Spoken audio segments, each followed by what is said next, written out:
Vande Guru Dandam Bhaktivinoda Swamitam Shri Chaitanya Prabhu Vande Nityananda Sauritam Shri Nandanandam Vande Shri Hari Katha Charanadvayam Gopijana Smayukta Vrindavana Manoharam Om Gyanataradasya Kiranjana Stakaya Chakshuramitam Yena Tasmai Shri Gurave Namah. This is Sunday Satsang, May 1st, 2022 in Radha Kunda, with many great sadhus and saints and sadhus have gathered here from every part of the world. That's nice. I want to speak opening with some speaking idea. How do perfected devotees, devotees attain prema, what happens when they die? So we look at the Bhagavatam, because the Bhagavatam is our Mukhya Praman, to get an idea of what happens when devotees die. Devotees are Vaishnavas. So we see the story of Dhruva Maharaj. Dhruva Maharaj, he's in the 4th canto, he's a Vaishnava, chanting Om Namo Bhagavate Vasudevaya. And he was intensely meditating, all that stuff. But when he died, it said that Vishnu, a Vahan came to pick him up and take him by Vaikuntha. Viman, it says, in Sanskrit it says Viman. Viman is translated as airplane. So Dhruva went by airplane. And then Ajamil went by Viman, went by airplane in 6th canto. He went to Vaikuntha, Ajamil. And then we see in 8th canto Gajendra Moksha, the Hati, the elephant that got moksha. He didn't go by Viman. He went by Garuda Skanda. He sat on the shoulders of Garuda. It says in Sanskrit, Garuda Skanda Asan. Garuda Skanda Asan. His asan was the shoulders of Garuda. So generally we see in paintings, we always see that, like there's 12th chapter of Gita, verse 6, it talks about Krishna says, I am the swift deliverer. I am the swift deliverer of devotees from the ocean of birth and death. So there's a painting there. Krishna's reaching he's sitting on the back of Garuda, and he's reaching his hand down, pick up a devotee. He's got a shaved head. He's got a brahmachari. and what he calls this thing? Sika hanging back there. And Krishna reached down and pulled him out of the ocean. That's what he used to tell us, that the purpose of the Sika was so Krishna can pull you out of the ocean. But if you don't have a Sika, what happens? It's not required to have a Sika, but it's nice if you have one. So that's the situation there. And then we see there's varieties. There's Garuda comes, there's Garuda Airlines, or you can go some Vaikuntha Viman, airplane, or Garuda is more personal, You sit on the back of a devotee. Nice. So Amrish Maharaj said the perfection of life is to engage the senses in the touch of the Vaishnava. So now we see the 1st canto, chapter 6, verse 28, the story of Narada Muni. Narada Muni was a Vaishnava. He was a Vishnu Bhakta. And when he left his body, he said it's in 1st canto, chapter 6, verse 28. He immediately gave up his Panchabodhik Deha. He immediately gave up his material body and got a Bhagavad Parishad Deha. He got the body of a Vishnu Parishad. He got a forearm form. And Vishnu brought it from him. So when Dhruva was dying, he was seeing Vishnu, and Vishnu was saying, Dhruva, here you are. This whole thing is finished now.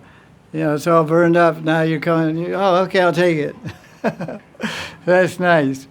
Dhruva at the time of death, he got a Siddhanta, brought to him personally from Vaikuntha, from one of the infinite varieties of Siddhantas expanded from Vishnu and Vaikuntha.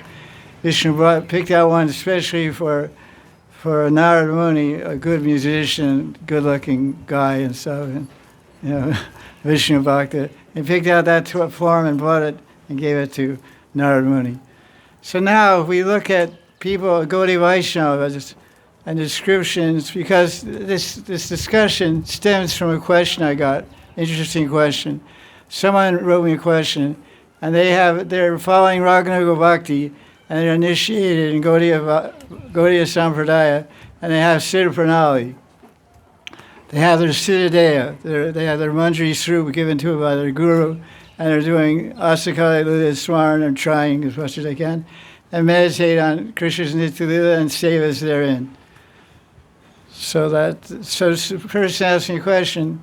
It said we see in Brihad Bhagavatamrita that this Gopa Kumar, he was in Sekhiras. He was a coward boy. He was a Brijvasi guy. Story. He lived 500 years ago, like some Gwal Brijvasi coward Gwal, and he was a devotee of Krishna as a Sakha. He worshipped Krishna as a Sakha. His Stairati, his permanent mode of love, was Sekhiras, like a brother, like a friend. So it says there in Brihad Bhagavatamrita, when he attained prema and he got liberated, he went into the spiritual world, Golok Vrindavan, and he had his Gopadeya. He had his Gopadeya, and he embraced Krishna, and he fell on the ground. So this devotee asked me, so we're Manjari Bab. So when I read this, I said, that's nice. That sounds like it'd be nice to get embraced in Krishna. Do we also get the embrace of Krishna like Gopa Kumar and Brihad Bhagavatamrita?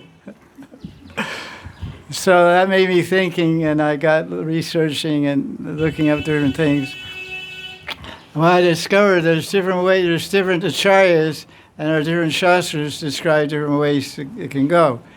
Because before, let's say the most recent concept of Gaudiya Vaisnava Sampradaya comes from Vishwanath Chakravarti Thakur in Ragmartmana Chandrika. And there he explains that Vaishnava attains prema, perfection, bhajan, bhakti bhajan is attained Krishna prema, Vishnu prema. So for us it's Radha Krishna Yugal prema. So he attains prema, then he says, how can he just go right to Nitya Lila?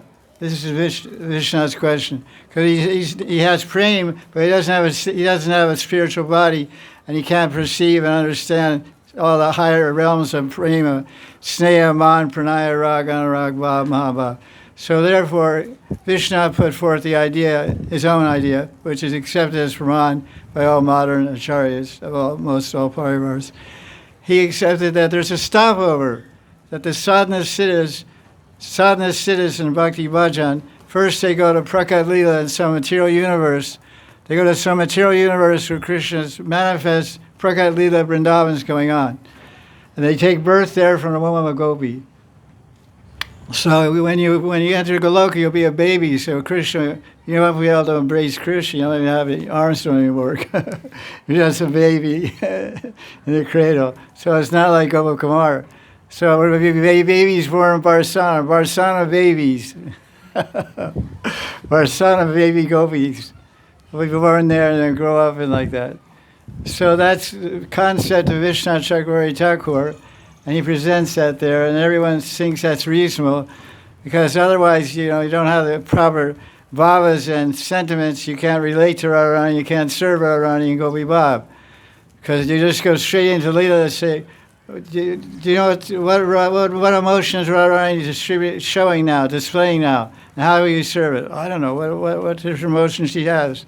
You should be able to recognize what are the sins of sneha, what are the sins of man, pranaya. So that training required. So that's the idea of Vishwanath. But before Vishwanath, in the time of Rupa Goswami, San Goswami, they present the idea that when the Gaudiya Vaisnava attains prema, he enters Nitya Lila. He gets training there from Sakhis and Manjaris, all these different things. He goes directly to the Sakshat, Aprakat Lila of Krishna. So this is all these possibilities are there for the Gaudiya Vaishnava.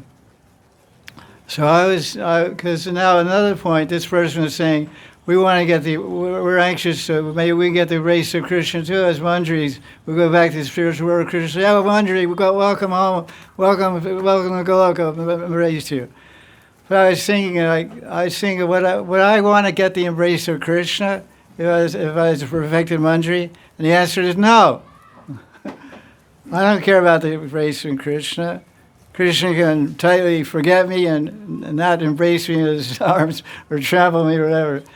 Because if we think after so many lifetimes we finally attain prema, we enter the spiritual world, who is the most important person we want to embrace and we want to see there? I thought this myself. First answer, I thought, well, Ramandris, we want to embrace Radharani. Then I thought, no, that's too much adhikar. And then I thought, no, Ramandris, we want to embrace our Yuteshwari, Vishakasaki. No, that's too much high. I said, wait a minute, the person I missed the most, the person gave me the most, and the person I remember the most and did the most for me is Sri Guru. I want to embrace my Guru Sakhi. So that's why, because I thought, because she said like this, lady said like this, I said, I don't want to. First, as soon as she said, I want to embrace Krishna, I said, that's ruled out. And then it's like, well, who now among the ladies' team? Who is it going to be? The Radharani, Vishaka, Rati Manjari, Tulsi Manjari? No, Gurudev. Because Gurudev he's the one that brought me there, and he's the one that prepared me to go there and gave me the siddha that got me there. So this is what is my conclusion of this. So our future. Now another thing I want to say is that this experience in Brihadbhavatamrita, that he attained perfection, he went to the spiritual world, and in this spiritual world, in Goloka Vrindavan, there he got Krishna's darshan and embraced. But for Manjari Bhava Upasakas, Gaudiya Vaishnavas, they can get the embrace right here in Sadhaka Rup.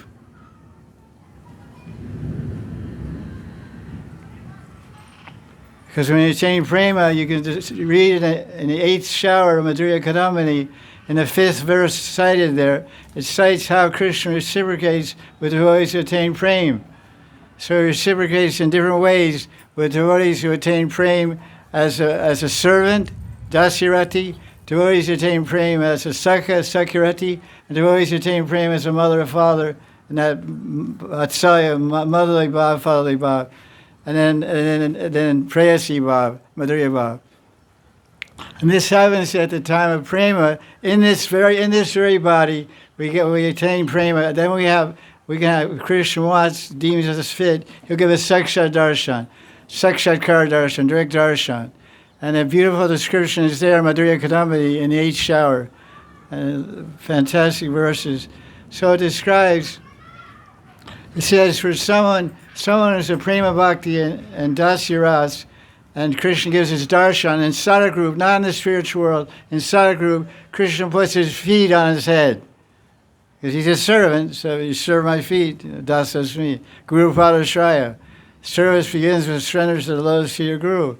Serving lotus feet. Guru Padashraya, Krishna Padashraya.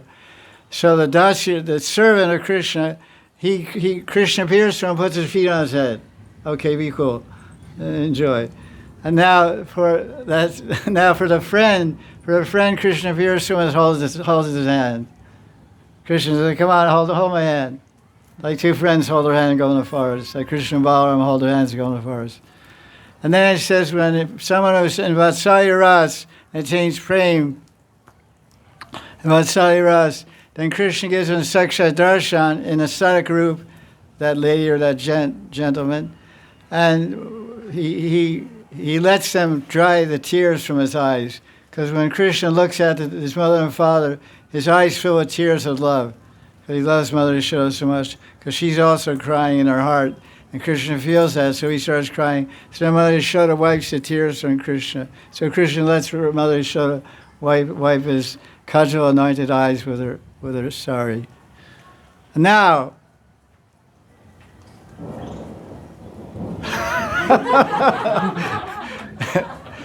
that's what we need, a drum roll, you know.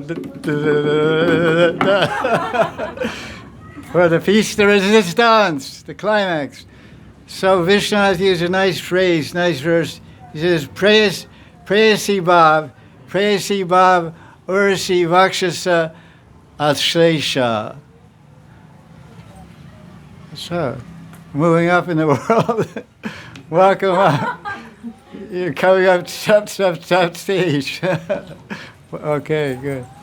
Anyway, so he says nice. He says, those are in Prayasi Bhav, Ursi Urasi Sariksha Asesha. That for those that are the devotees that are worshipping Gopi Bhav in Madhurya Rati and Gopis, Krishna embraces them chest to chest. You have darshan. You're a mantra, you're doing bhajan, Radha Kunda, you're kutir, you come to pray, and Krishna may appear to embrace you. Vishnu says, this is only for devotees that are in Madhurya Rati, not for anybody else. So this is experience. Sanat Goswami's Brihad Bhagavatamrita, Gopa Kumar, he got embraced in the spiritual world. But if we're in Manjari Bhav, we'll get embraced in this world. Krishna embraced us in this world at the level of prema. And there's so many experiences the devotee can have. And it's called, there's spurtis and there's darshan. So this is what the experience of the devotee has framed. And how he leaves the body. Now, how do we leave a body? It's described in the story of Narada Muni that he gave up his material body and a seamless transfer, no seamless transfer. He gave up the material body and immediately got a spiritual body. So from the Goswami's conception before Vishnu, that's exactly what happens to a Raghunaga Bhakta practicing Madhurya Bhav Upasana. We're meditating, I'm on so mantra, this might say, I'm praying, I meditate, I'm fanning Radharani in the Kunja. Krishna is there, and they just finished dancing Rasa dance, and they're very tired and fatigued, so I'm fanning them. And then at that moment, I breathe my last breath, and when I leave the body. When I open my eyes again, I'll have a fan in my hand. I'll be in the kunja, fanning Radha and Krishna in my Nitya Siddhaya. Just like that, snap of the fingers, Seamless transfer, because it's Nitya. Our spiritual body is there, and the spiritual world is doing seva right now. It's just waiting for it's just time separating us. So that's nice. Or Vishnu's concept is you're a Gaudiya Vaisnava, you take Prema Madhurya Bhav, then you go to Prakat Vrindavan and you take birth from a woman of Gopi and grow up and cry and all that stuff and make a lot of trouble for your mother and father. And then grow up and then enter the Leela. So I like the idea of the Goswamis that you enter directly into Leela. But I asked my guru about this, and the guru said, we follow Vishnu Chakravarti. He said it's Stavavar theory. So I said, okay. But I rather like the other one. Because subjectivity is also there, I have my idea. I surrender, and I preach that. If somebody asks me, I'll preach that conception, because this is our Guru Varg and Vishnu's conception. There's Stavavar. But it's also true there's no Stavavar. So it's how you want to take it. Krishna reciprocates according to your bhajan, according to your sankalpa, and according to your bhajan. So I'll stop there. Any questions on this point? Maybe open some idea for questions. You're young. You don't want to talk about leaving the body now. Only old people talk about leaving the body. But gray hair guys, Nobody here has gray hair except me, so I'm thinking about it a lot. Yeah. I'm just curious, where do the Goswami present this concept? Like they specifically speak on it, or they hint on it, or how is it? Can somebody amplify your question? I can't hear so good.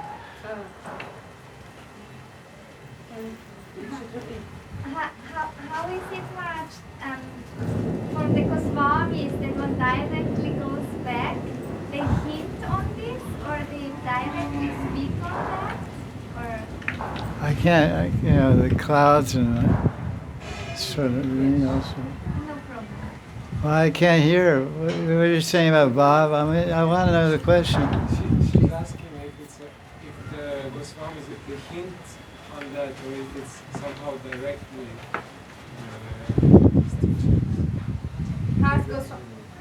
Has the Swami said that they're going to translate into the spiritual straight away? Have they mentioned anywhere in the scripture or even anywhere that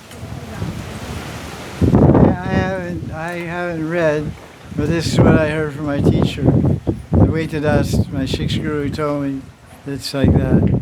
The Goswami's conception is that you go direct. Because they don't need the Goswami's explanation, because the Bhagavatam, whatever the Goswamis explain, you're going to cite the Bhagavatam. In the Bhagavatam, any Vaishnava attains perfection goes directly to the spiritual world. It's just Naya, it's just logic. So the Goswami is going to cite some Praman, you're going to cite Upanishads or Bhagavatam or Gita or Mahabharata. So everywhere in Gita, Krishna says, you go directly to me, you come to me, I bring you to me. Gita, there's 4 or 5 verses say, you come to me, you don't come back. 4:9, Gita, 8:15, 8:16, 8:22, 15:6. All these verses say, once you go to Krishna, you don't come back. So you go to Krishna, it's Sakshat. One who worships me, another verse says, one who worships me comes to me. One who worships the Devas goes to the Devas. One who worships Buddhas and priests. So the Goswamis will that's because that's the conclusion of Bhagavatam. So that's why the Goswamis aren't introducing some different thing. Vishwanath has like poetic license or something. Liberality of the age, because he wasn't born 500 years ago, he was born 200 years ago. And 200 years ago, people were more liberal, so he had more broad-minded liberal ideas and more expanded ideas. So he added to it. But both are valid, because both are empowered acharyas. But the majority opinion based on the Bhagavatam is you go directly to Krishna in Vaikuntha or Goloka Vrindavan. What's your choice? You want to stop over? Okay, well, let's have another question now about this. Yeah. How do we understand that Srila Prabhupada is saying you must go back home, back to Godhead, perfect your life, and when disciples are trying to say, oh, we want to come back, preach, and then Prabhupada is saying you just perfect your life and go back home, back to God. And in Bhagavatam, while we were reading all through the cantos, Prabhupada is just emphasizing in all. What's your question? Like Prabhupada is emphasizing we should go back home, back to Godhead in this lifetime. Yeah, good idea. Is saying he will take us back. So how do we understand that? What are you saying? Like Prabhupada is saying, Prabhupada will take us back home, back to Godhead in this lifetime. And then how do we understand that? Prema will take you back to God. Prabhupada is giving teachings, which you surrender to his teachings and follow his teachings, which is pure bhakti bhajan. Then you can attain prema, and Krishna will take you to the spiritual world, take you directly.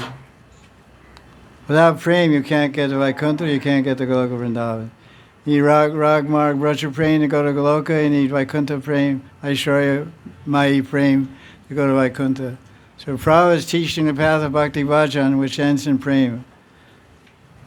Right? So, coming back and preach, I don't know, get there first and see what happens.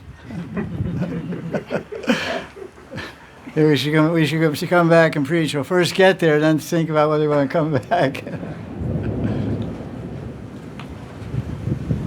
Okay, that's that. What else we have? Oh, good.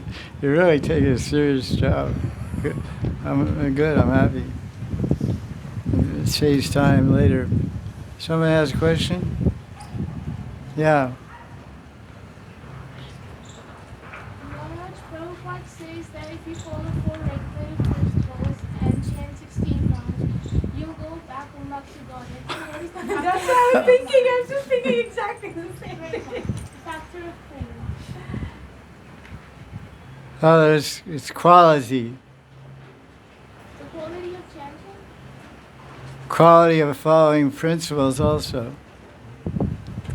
The lady's saying, Srila Prabhupada said, if you just follow these 4 religious principles, mercy, cleanliness, austerity, and truthfulness, which is what they are, and you chant 16 rounds, you'll go back to God. I can't argue with that.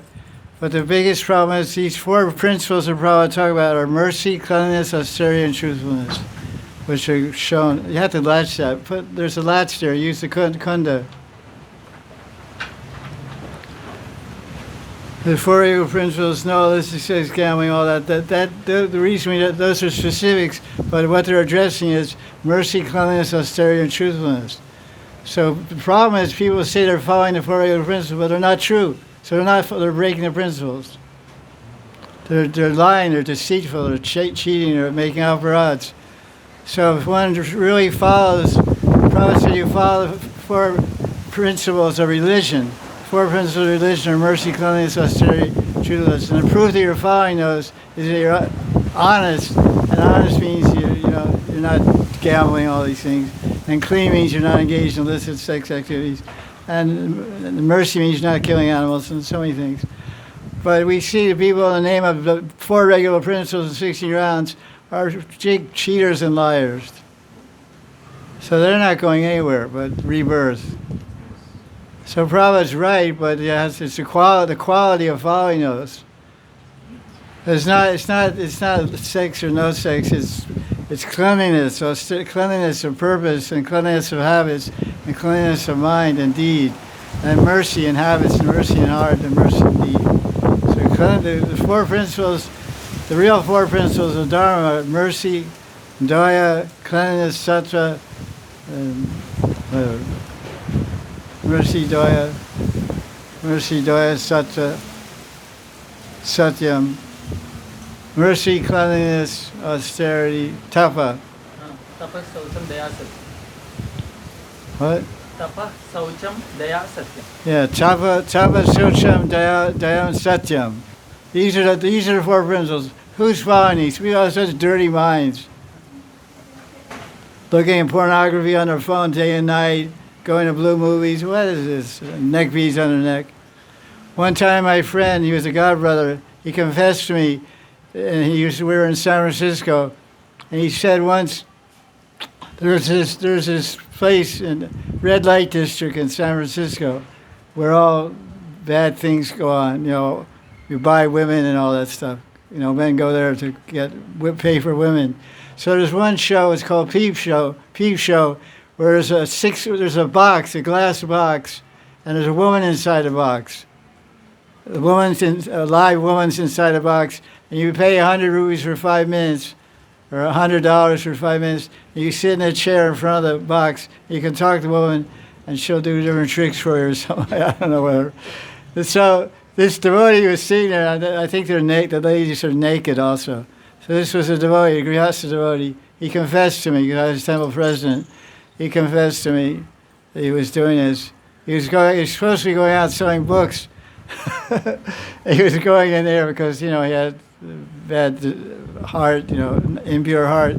So he said he was there looking at this lady, and the lady said to me, what are those beads? What are those beads on the neck? Those are Tulsi neck beads, aren't they? And he said, he goes, oh my God. Because he had karmi clothes on, he had a shirt and pants. He had Western clothes, shirt and pants, but he didn't button his top button so I could see his neck beads. And so this prostitute lady in the box, the naked dance lady, she said, what do you have Tulsi? You have Tulsi neck beads on. What are you doing here? You're a Vaishnava. Get out from here. If you're going to Krishna, you go to hell. Get out. So she was a very smart, very merciful, compassionate prostitute. Hell with that devotee. I couldn't believe the story he told me. I said, a woman in a box? Really? I couldn't even conceive such a thing, Anything's possible, in America, So that's not following the four regular principles. So Prabhupada's correct. You chant 16 rounds, Shuddhanam. No aparadhs. The 10th aparadh is one of the most difficult. Ahamameti. I'm chanting 1 lakh a day. Oh, Chow, you're a big devotee. I'm chanting too. Oh, you're bigger than me. So you get pride of your accomplishments in bhajan, and that's a fall down. That's an aparadha nam.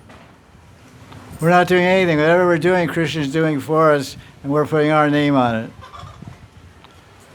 We're chanting japa. Krishna's chanting our japa, and we're playing. I put our name on. I did my japa. Krishna did my japa. I wrote a book. Krishna wrote the book. Like Govinda Vasya. Did Baladev Vidyabhushan write Govinda Vasya? No. Govinda Dev from Jaipur wrote Govinda Vasya. Did Krishna's Kaviraj write Chaitanya Charitamrita? No. Madan Mohan, Madan Gopal, and Karoli wrote Chaitanya Charitamrita.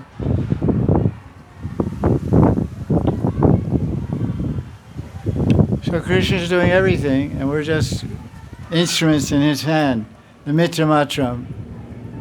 So you believe what Prabhupada said? I'm asking you a question. You ask me a question, I'm asking you a question. Do you believe what Prabhupada said? Do you follow 4 principles and 16 rounds? You think it's easy to always show mercy 24 hours a day, always be truthful, always be, you're doing business, you're a liar. You're disqualified.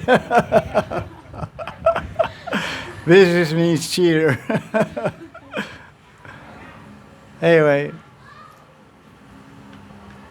Right.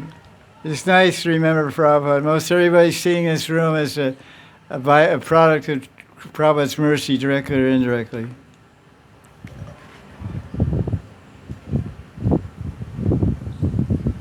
Or Cooch.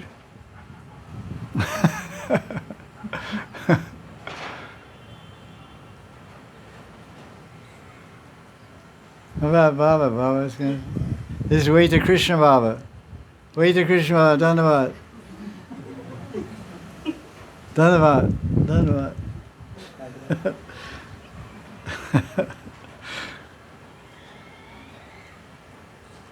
Anything?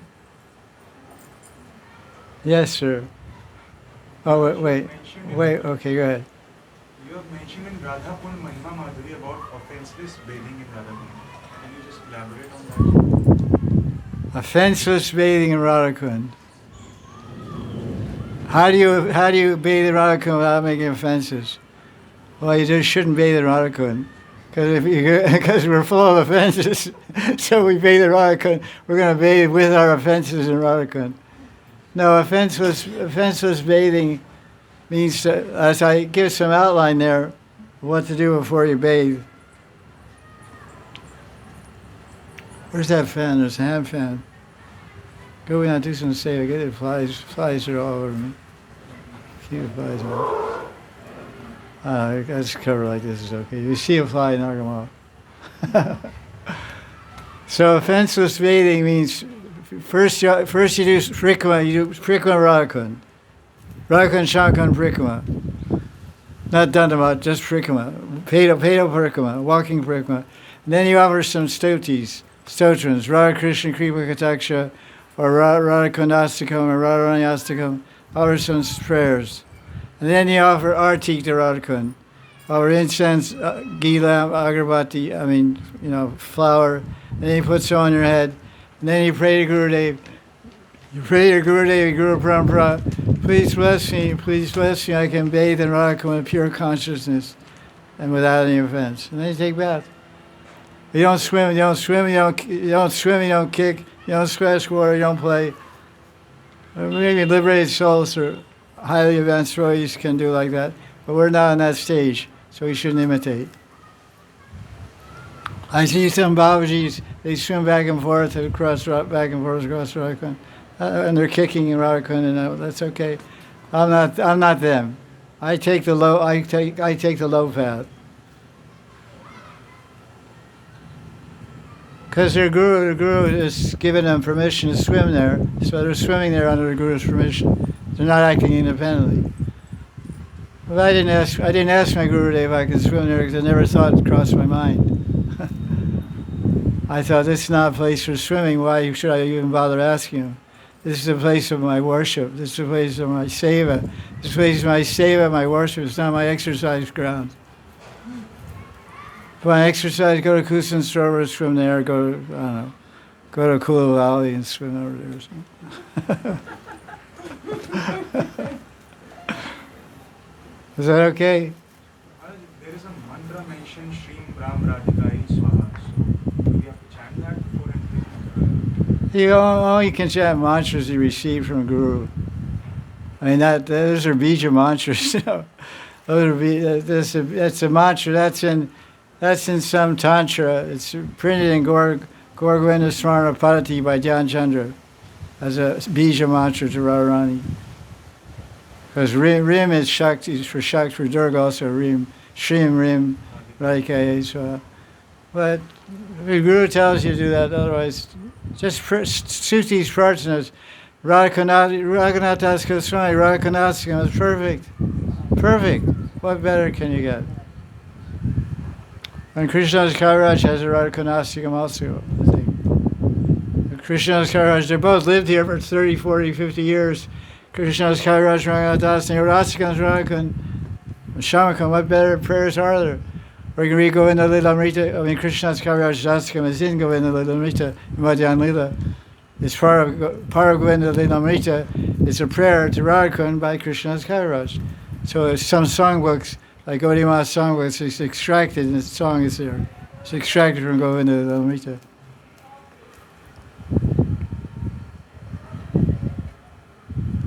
When Sanatana Goswami approached Chaitanya Mahaprabhu, he went Dante China. He approached one with a straw between his teeth, lying at his feet. Total submission, Atma Samarpan, Mantan Dan Guru Samarpan. He completely surrendered and put a straw between his teeth to symbolize humility and absolute surrender. So that picture we should have in our mind when we bathe in Radha Kunda. We'd lie on the banks of Radha Kunda, Dhanavad, and think, I'm surrendering, I'm just a straw on the street. Please bless me, Radharani.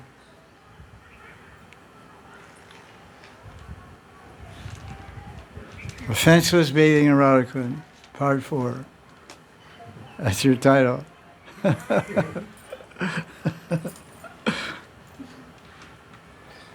I title my audio also. Other questions? Thank you for that question. Yeah.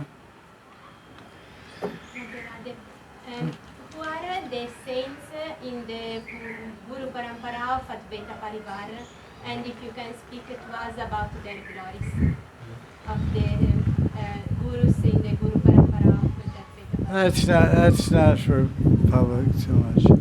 The greatest saint is Vaitacharya, and there's a whole book written about him.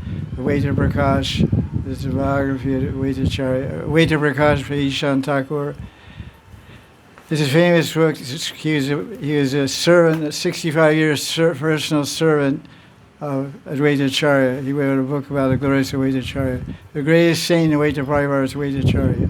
You can read in Adi Lila, chapter 5, I forget. Chapter 5 has a whole chapter, the glories of Vaitacharya. So you can read that, Chaitanya Charitamrita.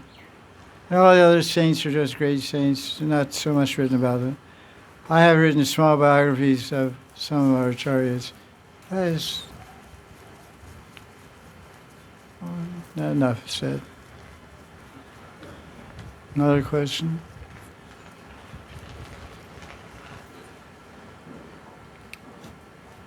There is question on internet. There's a question. Wait. Online question we take at the end. Last 15 minutes or so. Because it gives people a chance to think. You were senior, everyone's suffering together, so at the very end.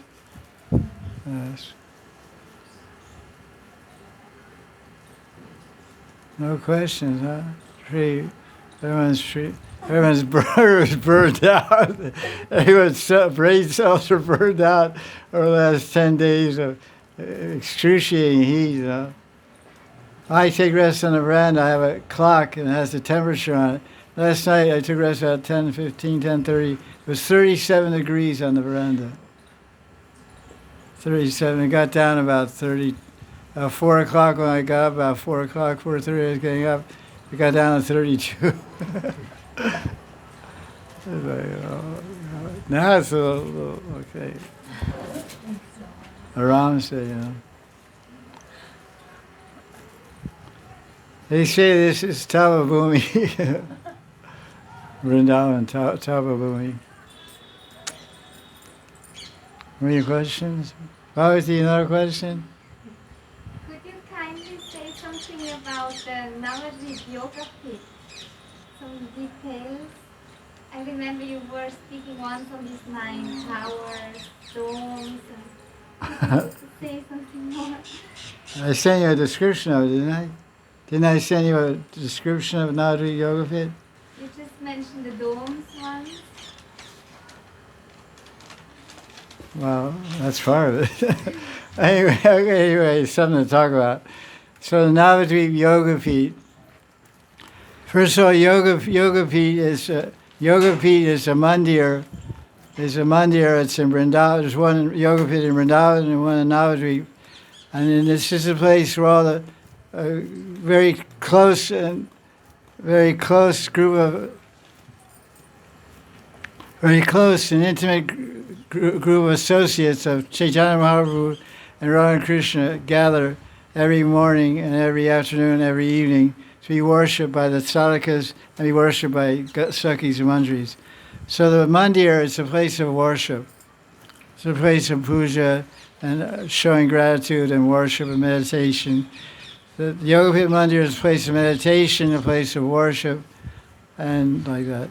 So Navadvip Yoga Pit, there's 9 islands of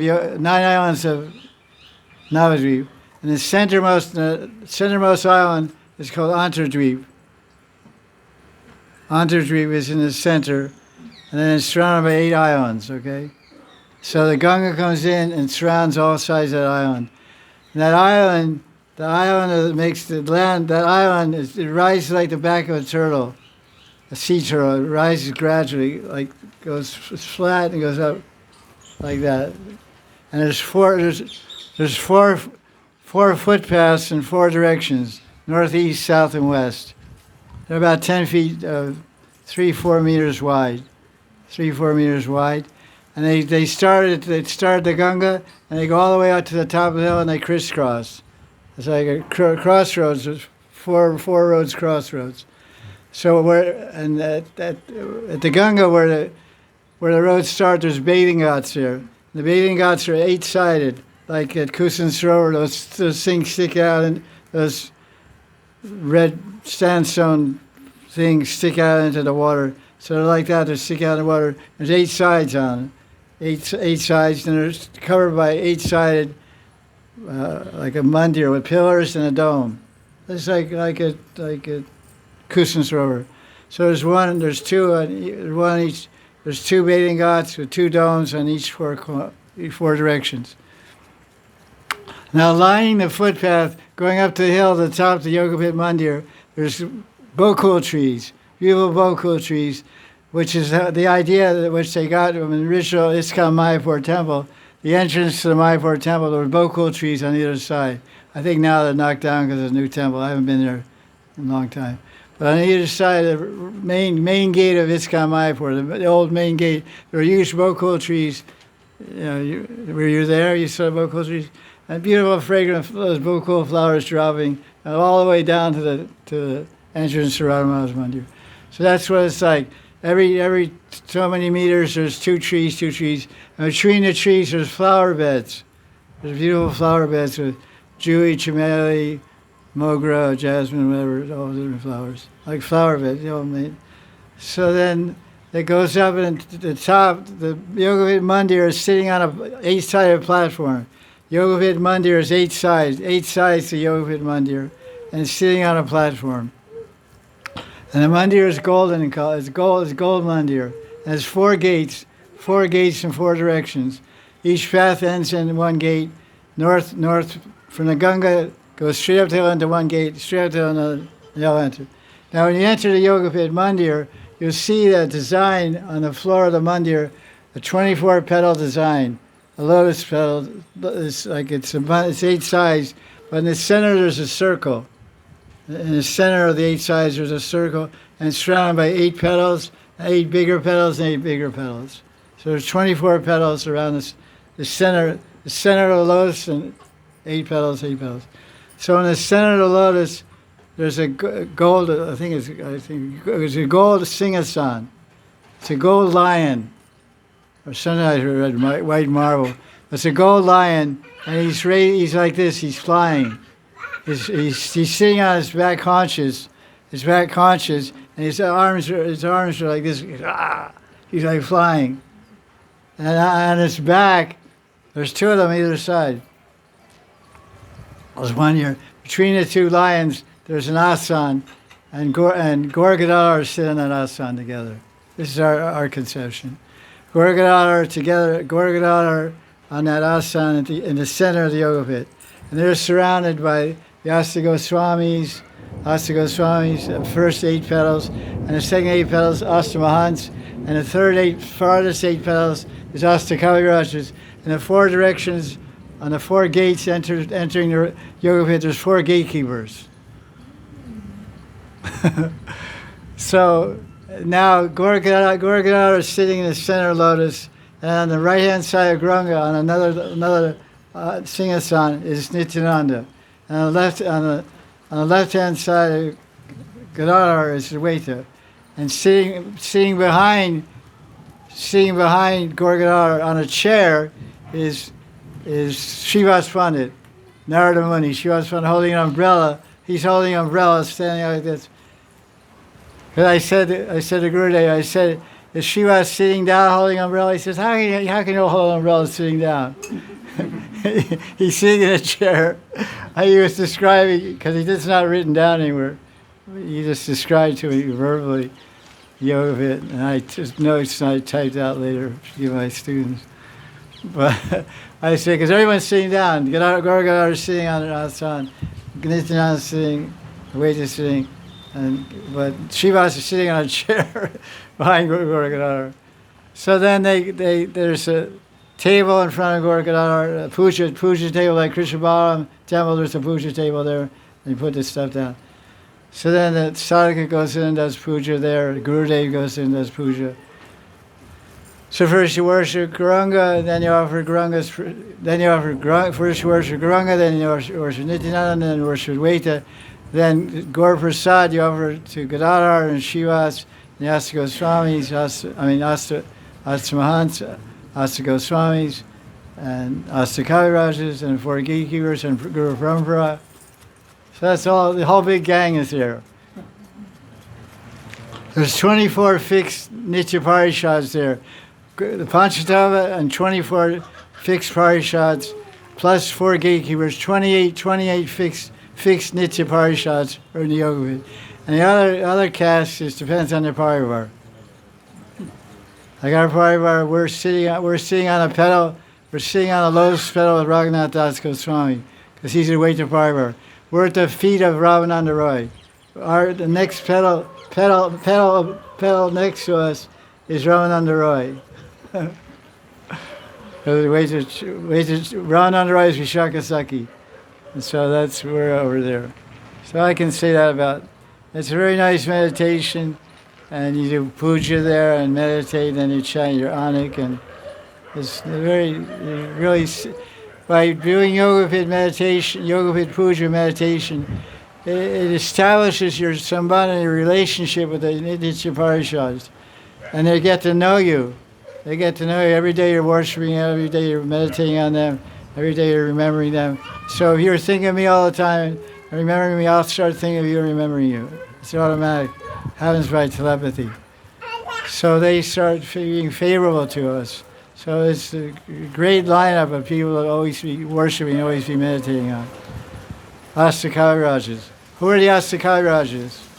Like some people that say the 7th Goswami is so-and-so. That's not said anywhere outside of so-and-so. Because in the greater Gaudiya Sampradaya, the 7th Goswami is Krishna's Kaviraj. Or 8th. Excuse me. 8th Goswami is Krishna's Kaviraj. 7th Goswami is Lokanath Goswami.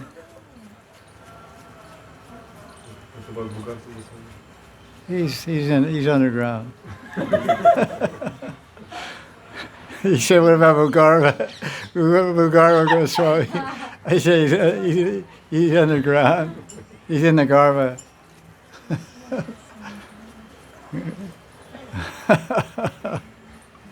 Jaya Jaya Sri Radhe. Jaya Jaya Sri Radhe. So what can we say? It's nice meditation. It's described in all ancient shastras, yoga pit meditation. It's also described meditating on yoga pit and the worship of Shiva and Parvati also. Lakshmi Narayan, Shiva, Parvati. Wherever they have Shakti, Shaktiman, they have yantras to worship Shakti, Shaktiman, and they also have yoga pit meditations. So our yoga pit meditations, Radha Krishna are parishads and Gaura Panchatattva and parishads. Ganashama Radhe Radhe, Ganashama Radhe Radhe, Ganashama Radhe Radhe, Ganashama Radhe Radhe, Nikunja me viraje, Ganashama Radhe Radhe, Nikunja me viraje, Ganashama Radhe Radhe.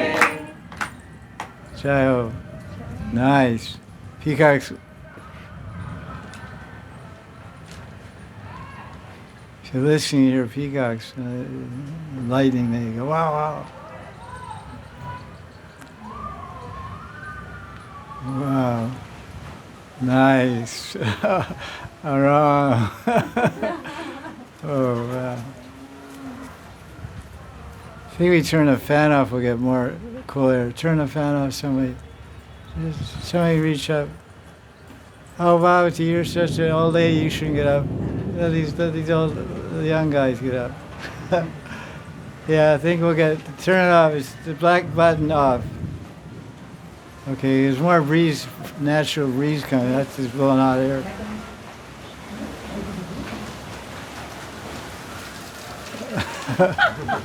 Ganapati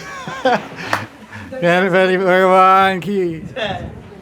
Okay, what about a question?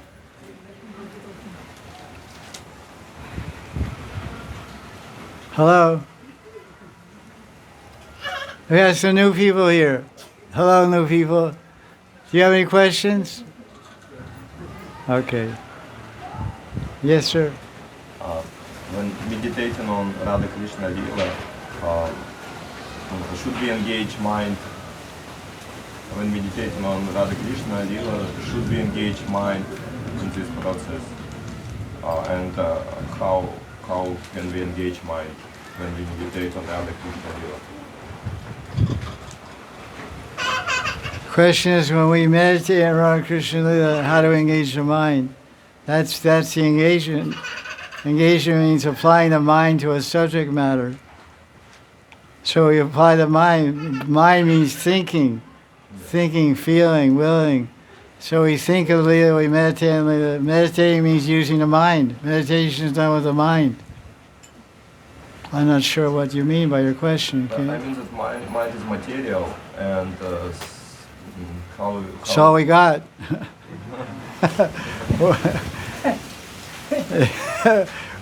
What do you want to do? What do you want to do? You got to use your mind. Mind is the sixth sense, and it should be engaged in Krishna service. Shravanam Kirtan Smaranam. It's one of the limbs of bhakti to engage the mind, remembering Krishna's Lila, remembering Krishna's Nam, Rupa, Guna, Lila. So that means the mind. So you think with the mind, you meditate, you try to visualize, you try to concentrate. These are all mental functions. Try to see it, try to feel it. Try to project yourself there to the Lila, and think yourself doing seva there, being an active servant. Getting wild, man.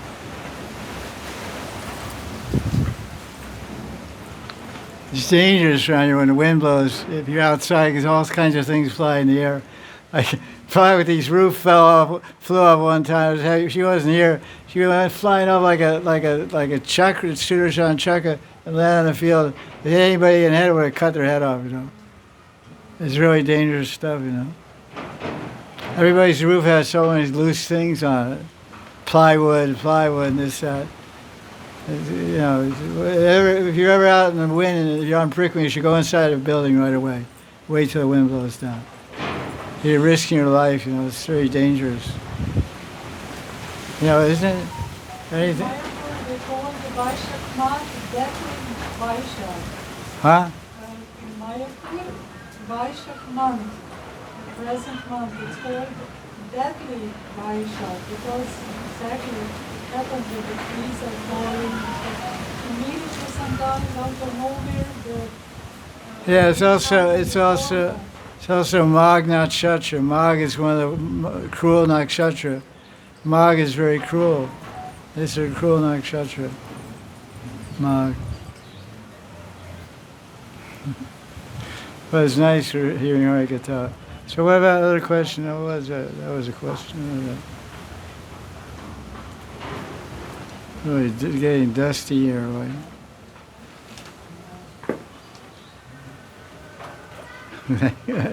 The dust is not good for In that. previous lecture, we were speaking about how to properly say Brija Basa. So now I want to ask a question about Yamuna Devi. You know all glories of Yamuna Devi, but at the same time you can see. Like I've been with my daughter to take bath in Yamuna Devi, and she got some itching on this Skin disease. Yeah. So I feel it's not so clean water. So I'm saying how to have proper consciousness. To take bath, not to take bath. How to have proper consciousness. In a situation like today, you have to be practical because self-preservation is also a law of bhajan. There are shastric statements which are quoted by Baladevi Vibhushan in Brahma Sutra, commentaries, Govinda Vasya. And it's in many Puranas. It says to preserve your life, you can eat anything. You can eat, if your life is in danger, you're going to die if you don't eat anything. You can eat anything. There's shastric rules like that, Mahasamhita. It's a question of life or death. So in the case of bathing in Yamuna has become so polluted with so many chemicals. You go there, you get skin rash, you get skin disease. Like his daughter he took his daughter to bathe there. So you should just do monastic bathing. So you go, don't you just sit in your room and do monastic bathing. You go to Yamuna, you go down to the Yamuna bank, you pay obeisance, you put a few drops on your head, and you offer Yamunastakam. Rupa Goswami has a beautiful prayer, Yamunastakam. You pray Yamuna Devi, and you worship Yamuna Devi, you offer incense and flower and ghee lamp, and pray, because she's an expansion of Vishakasaki. Yamuna Devi's expansion of Vishakasaki. So you pray to her, please bless me, I can enter Krishna's Leela to serve Radha and Krishna. And you just put some on your head, boss. You just tell your daughter, say, it's too bad, it's like that. A lot of people, Radha Kunda is like that too. Radha Kunda is very polluted. Some people bathe. It's Kali Yuga, everything's become bad. You know, there's 500 years ago, only 500 years ago, Prabhupada Saraswati's writing in Vrindavan Mahimamrita. Oh, Yamuna Devi, when will I go to Yamuna and take long drinks of Yamuna water? Narottam Das Thakur Mahashaya is also praying. When will I go to Yamuna and satisfy my thirst by repeatedly drinking big scoops of Yamuna water? You do that now, you'll die tomorrow. So many chemicals, so it's Kali Yuga, it's very bad. It's terrible. But then nevertheless, so we don't, it's not like, oh, Yamuna's bad and they neglect Yamuna. You still pay attention to Yamuna, you still go take darshan of Yamuna, you pay respect, you pay dhanavas to Yamuna, do puja over prayers, and show respect to her, and pray you become prema bhakta, you can bathe in the Yamuna in the spiritual world. Teach your daughter that. Pray Yamuna, you become pure devotee, so you go to the spiritual world and bathe in Asa Yamuna, in the pure original Yamuna. But it's not you say, oh, I just sit in my room and take Yamuna's sun. That's not the way. Because when I first moved to Vrindavan in 1987, I first came here, I moved here for good. And the Yamuna was flowing in Vrindavan till 1995.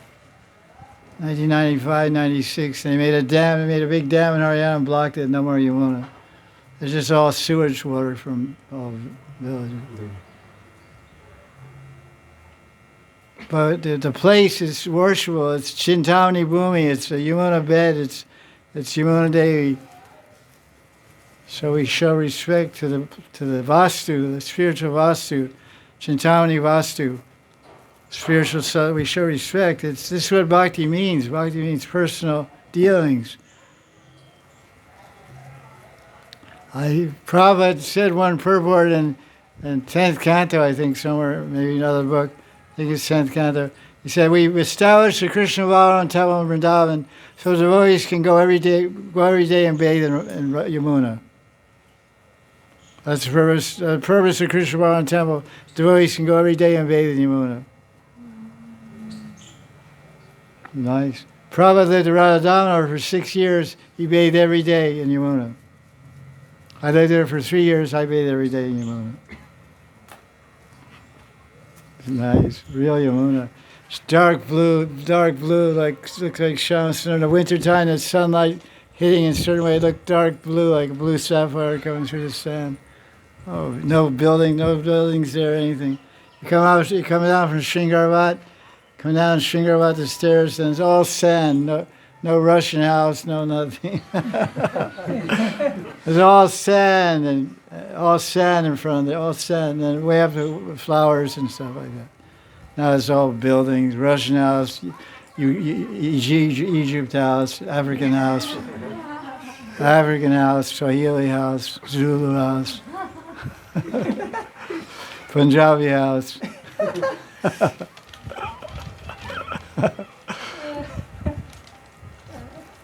Sunamaya ki.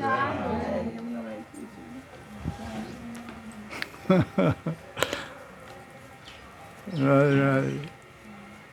Well, you have a question? You look like you're going to ask a question. You? No? Yeah. Vasudev, question?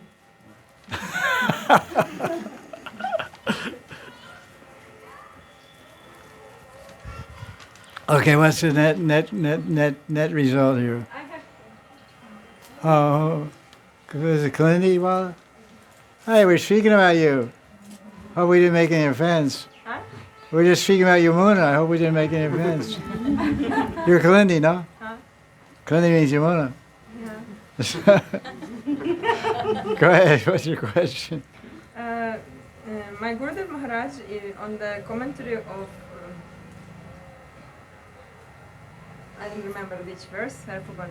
He's telling that Kinkari, Tulsi, she want to see Radharani because she want to serve her, not for her own happiness, like this. Yeah. And my question is, where is to find this border between my happiness and between the happiness of Radha? Because if I love my Thakurji, I want to be with her all the time. I want to serve her. I feel happiness when she's happy. So what is this? What does it mean? My own happiness already. If I'm in Kinkari, it's not my happiness. Don't exist anymore. So what does it mean, my happiness? Yeah, always asking a question. If Kinkari,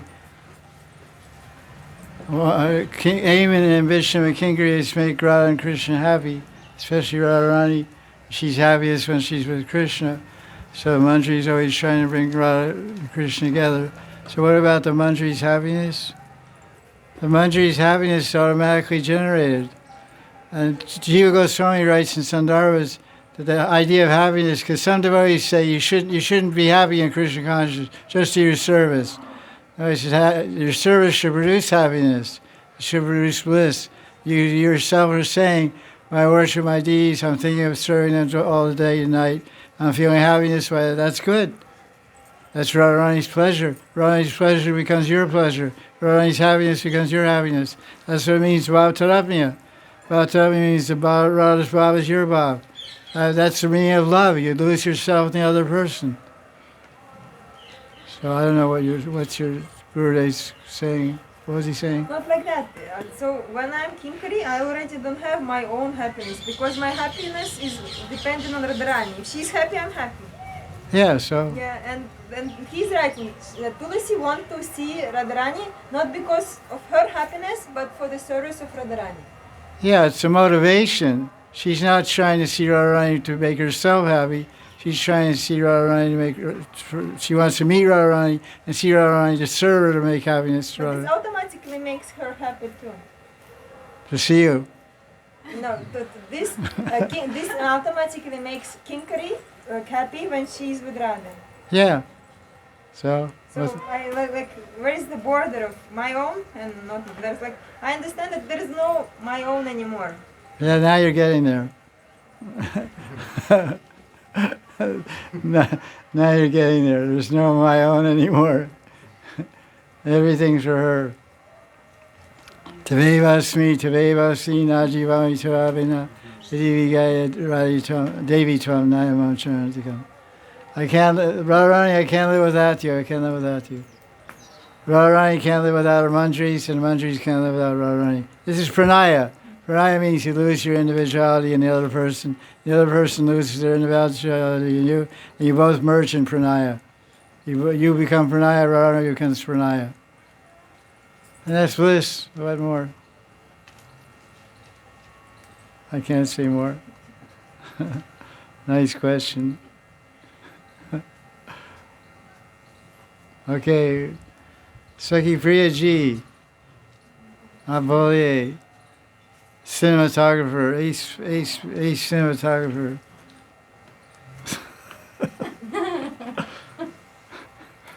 Question? One question. It's rather a Well- little addition to the previous answer from the last Sunday Satsanga. And the question related to Srila Advaita Acharya mentioning that Srimad Mahaprabhu mentioning to Srila Advaita Acharya in Sri Chaitanya Chandrodaya Nataka of Sri Kavi Karnapur.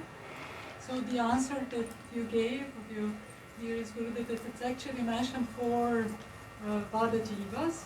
And then I mentioned that remembering from our Gaudiya Katha, which is Jaya Jaya Sri Babaji Maharaj, that it was mentioned that that Mahaprabhu will give it to all his associates also, who were in the other bhavas. So I just wanted to reconfirm that, and once again, like that, and here maybe there is something additional from Maharaj's side. So when I mentioned this question and the quote, and Maharaj answered the same as you did, as your dearest Gurudev, who is Maharaj's Vaish Guru. Maharaj said, yes, that's it's meant to be the for Bada Jivas. Manjari Bhav Mahaprabhu is giving this Kali to Bada Jivas. So I mentioned Maharaj, I remember myself translating in Gaudiya Katha that we discussed because there were questions there.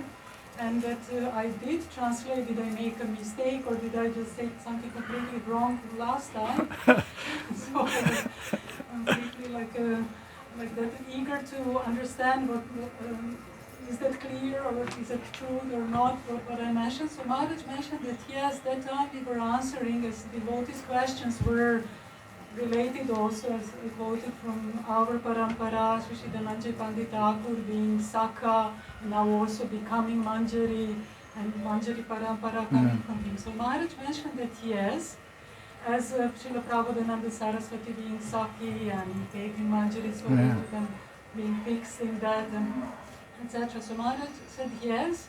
In Leela we can see the different associates did accept Manjari Bhav. But Maharaj mentioned, which was actually, I hope it's not too technical as I try to repeat it. As Maharaj, you asked, you said they in Nitya Leela that scenes have several swarups. But my understanding was there I couldn't say more than just repeat what was told, that they are getting this time also these Manjari swarups. So when I asked Maharaj, he actually clarified this point. And he answered your question by saying that yes, of course, these Svarups, as you were mentioning, Maharaj, must be then that they are eternal also, they are Manjaris. How else it would happen that they are getting it now? So Maharaj mentioned that what was answered that time at Katha, and what I was trying to express, Maharaj says that that's related that in Leela, now in Prakat Leela, it looked like, yes, they are getting it, but of course, they are also having it eternally. So I just wanted to add an additional point as an answer to what you asked and to clarify that. Okay, that's nice. Thank you. Of course, it's for Bada Jivas, but when it comes to Leela, Srimad Mahaprabhu relating to his associates, he is giving, but of course, that's manifested as Leela. It's eternity. Glorifies the magnanimity of Gauranga, the Adarya aspect, generosity, giving to everybody. I humbly hope I was able to express it properly. Yeah, it's clear. I got it. I understand. I'm good. Oh, we have a question there, Saki Priya. Yes. Guruji, first question: how many different parivars we have and why? How many different parivars are there and why? I don't know, so many parivars are there. Parivars are just different associates of Lord Chaitanya, are empowered to distribute Krishna Bhakti, and they have their Diksha Parampara lines. So, because in the Chaitanya Charitamrita Madhya Lila, it says Lord Chaitanya is like a big tree, a big Kalpavriksha tree, and there's two main branches of that tree. One branch is Nityananda Parivar, and the second main branch is Advaita Parivar. There's so many subsequent branches.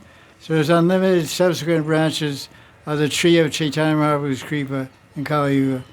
So there's Shamananda Parivar, there's Advaita Parivar, Gadadhar Parivar, Loknath Parivar, Narottam Parivar. So many Parivars are there, Rakreshwar Parivar. So Parivars are all originating from either Bhagavan himself or some Nitya Parishad of the Lord. I guess Nityananda initiated Dhananjaya Pandit. Dhananjaya Pandit has a parampara, comes to Anantadas Babaji and all his disciples. So so there's so many. They're all Gaudiya Vaishnavas, and they have their origin to Lord Chaitanya. Lord Chaitanya is the source of all parivars, but the specific beginning of them is some Nityasiddha Parishad. Either Bhagavan Srup or other. The question related with it: can we take Diksha in one parivar and take Shiksha in another parivar?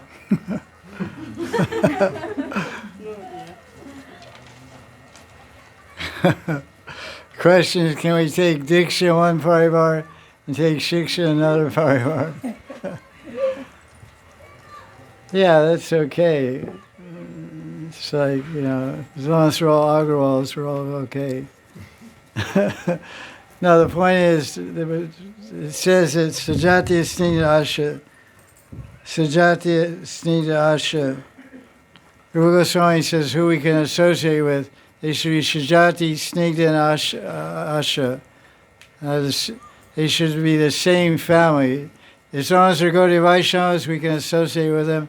And if they have the same conceptions that we have and the same aspiration we have. Because most all Gaudiya Vaishnavas are interested in Madhurya Bhav and Gopi Bhav. And so if you're a guru, if you're a Diksha guru that's giving you Madhurya Stairati and Madhurya Rati, and training you for Rag Bhakti and Gopi Bhav, then you should only associate with Gaudiya Vaishnavas that are Madhurya Rati and Gopi Bhav. You're not this person. So, just like, for example, some people are initiated in Nityananda Parivar. They go and they hear a class from the Advaita Parivar Acharyas. So what's the problem? Like Sham Sundar Das Babaji. Sham Sundar Das Babaji is a great preacher of Radha Kunda. He doesn't live here. Karti he comes, Sham Sundar. He's a Advaita Parivar. He's a Advaita Parivar, and there's 500 Babajis sitting in front of him, and 400 of them are 400 Nityananda Parivar, because he's speaking pure Hari Katha. Or some people, they go to hear Achutala Bhatt. He's Raghunath Bhatta Parivar. So it's Gaudiya Vaishnava, he's a Param Vaishnava and Vidvan, Shastra Nipun, very learned person, very realized soul, Brijvasi, Pandit, Brahmin, Gaudiya Vaishnava, so good association. Or some people are initiating Nityananda Parivar, they go here from Gadadhar Parivar, here from Satyanarayana Das Babaji, no problem. Okay, what other question there? Net question? Which sampradayas Babajis today follow, and are they also familiar with our Gaudiya and some of them follow following it? What is that again? Which sampradayas Babajis today follow? And are they also familiar with our Gaudiya and some of them following it? The person doesn't know. The person is asking a question. With all respect to you, you don't know what you're talking about at all. The word Gaudiya Sampradaya, the Sampradaya is Gaudiya Sampradaya. There's like Nimbark Sampradaya, Gaudiya Sampradaya, Vallabha Sampradaya, Rudra Sampradaya. It's a Sampradaya based on the teaching of Gauranga Mahaprabhu and the six Goswamis. And anybody who's following the teaching of Lord Chaitanya and the six Goswamis is a proper member of Gaudiya Sampradaya. You may be this branch, that branch, ISKCON Gaudiya Math, Babaji, this, that, Sannyasi, Goswami, Radha Kunda, Radharaman Goswami. They're all Gaudiya Vaisnavas. They're all Gaudiya Sampradaya. Sampradaya is one. There's many branches. The person's confused. Oh, I didn't record that. Anyway, it's recorded. It's not worth recording. Okay. Any other question? Hare Krishna Maharaj, my obeisances to you. Is aspiring for Vrinda daily service same as aspiring for Manjari Bhava? Is it aspiring for Vrinda daily service same as aspiring for Manjari Bhava? The question is if one is aspiring for Vrinda Devi Seva, is that the same as Manjari Bhava? Well, Merso Manjari is a Gopi. Manjari Seva, Manjari is Gopi and Gopi Bhav. And Vrinda Devi is also Gopi and Gopi Bhav. Vrinda Devi is a Krishna Sneha Adik Manjari, Krishna Sneha Adik Sakhi. And Manjari is a Radha Sneha Adik Sakhi. So they're both Sakhis. Manjaris are Sakhis and Vrinda Devis are Sakhis. So you're aspiring for Vrinda Devi Seva, that's nice. You end up in Vrindavan. So you should worship and follow eternal resident Vrindavan in Rag Marg, and you'll go to Vrindavan and become a servant of that devotee that you have chosen to be your Ishta Devata for Rag Marg. So you worship Vrinda Devi and Gopi Bhav, and go to Vrindavan and be a Gopi. So if you're a Manjari, you're worshiping Radharani and Krishna and Gopi Bhav, you go to Vrindavan, become a Gopi, and you'll meet Vrinda Devi also. So it's all equal to each other. Any more questions? That's it, huh? Okay, anything else? I have some questions. Okay. The question is about association. If you would like to develop Manjari Bhava and Raganuga Sadhana, and if you're trying to do Raganuga Sadhana Bhakti, what association you should choose? What is proper, what's not proper? What association we should choose if we want to practice Raganuga Sadhana Bhakti? If you want to practice Raganuga Sadhana Bhakti and you have initiation from a guru, you ask your guru who I should associate with, and your Gurudev will tell you who you should associate with. Last. So say my Gurudev, he was old, he left the body, he was 101. So when he was old, he told his disciples, he said, Indian devotees should know Hindi and Bengali and whatnot. He said, if you want association, you associate with Mahanidhi Maharaj or Hari Charan Das Babaji or Vinod Baba. Vinod Baba in Varsana. Vinod Baba, he's Nityananda Parivar, but he's a good friend of my Gurudev's and Hari Charan's also. And my Gurudev knew him very well. I used to see him and visit him because my Gurudev lived in Prince Rover many years. He knows Vinod Baba for 20, 30 years, 40 years. So he has great respect for Vinod Baba. So he recommended we take shelter, take shiksha from Vinod Baba. So I say the same thing, Vinod Baba. He has a blog spot called Priya Kunj blog spot. It's called Priya Kunj blog spot by Vinod Baba. And he has articles translated from Hindi and English there. Those are good articles. Read those articles. And of course, mostly he speaks Hindi, but he's good association. Hari Charan speaks a little English. And if, in general life, association in general life, friends? General life. Yeah, no, I mean, this association is inspiring us. Our Gurudev, some people who Gurudev recommend, but people around about. I have all new people with me because I'm just a new guru on the block. So I don't have to. I can't refer you. Go this one, that one. I mean, how to choose friends, how to choose people with whom associate like this. Make friends with those who are equals, and you help those who are below you, and you learn from those who are above you. This is for discrimination of Madhyam Bhakta, Madhyam Adhikar. Makes friends with equals. So you make friends with good devotees. They should be good devotees, be following, be pure in motive, pure in behavior. Pure in behavior, pure in motive, and be serious sadhakas, not just frenzy friends, So we're serious about hearing and shouting and making spiritual advance, and otherwise, no friends are better than bad friends.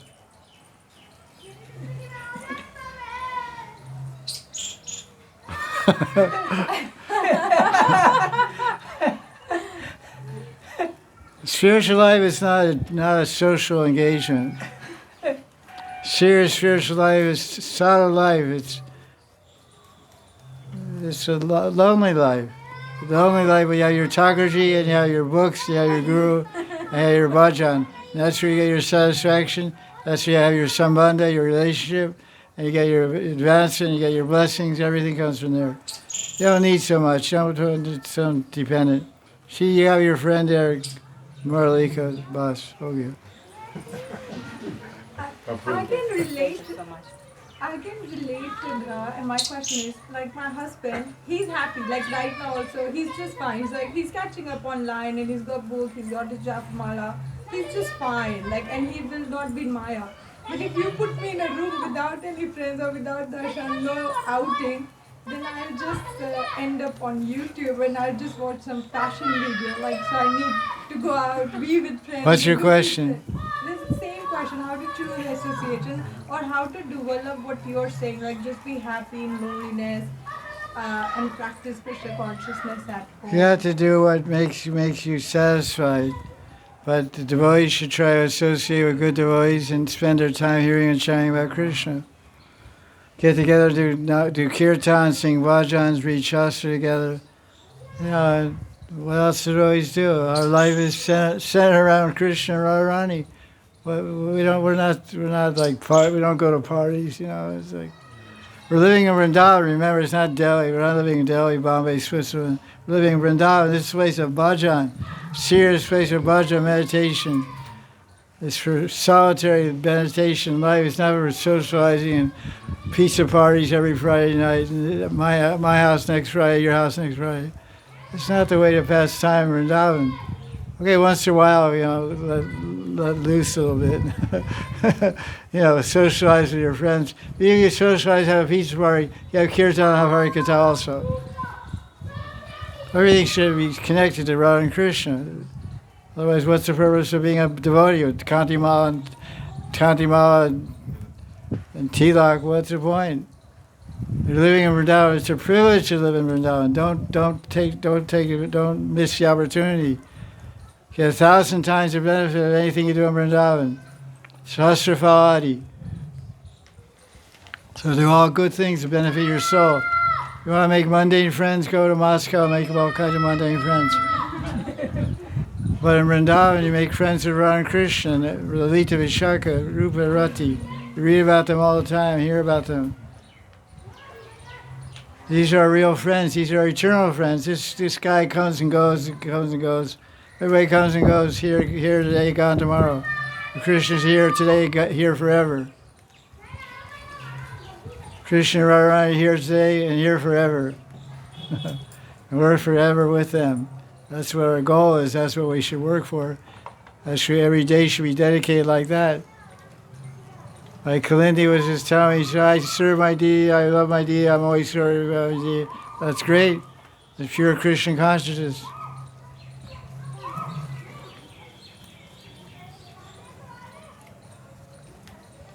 Should be serious.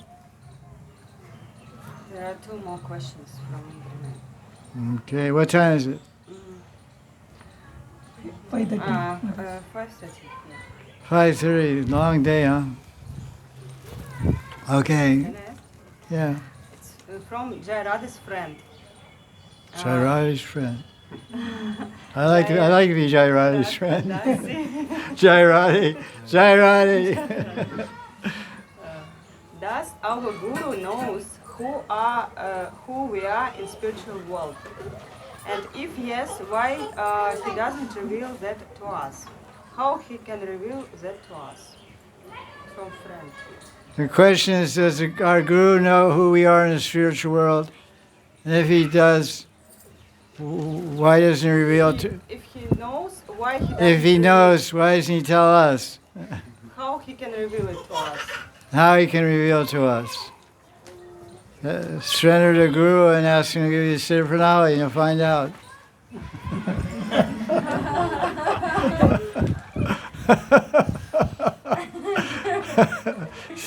Simple.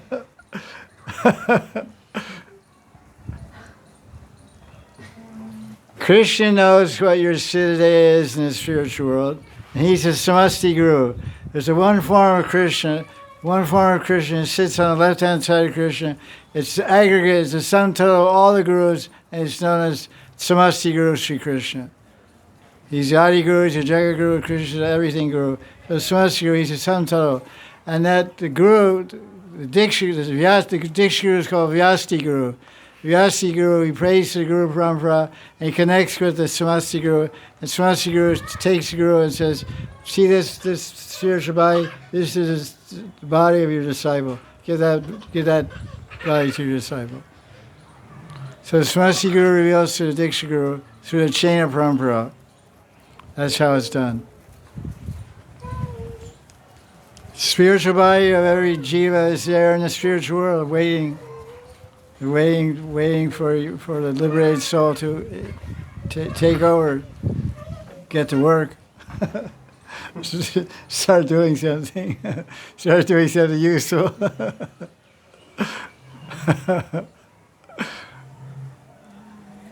Okay, what else do you have there? Yeah. Yeah. I would like to know more about the seva of painting Radharani's feet. Is it one of Manjari's seva and how it's done?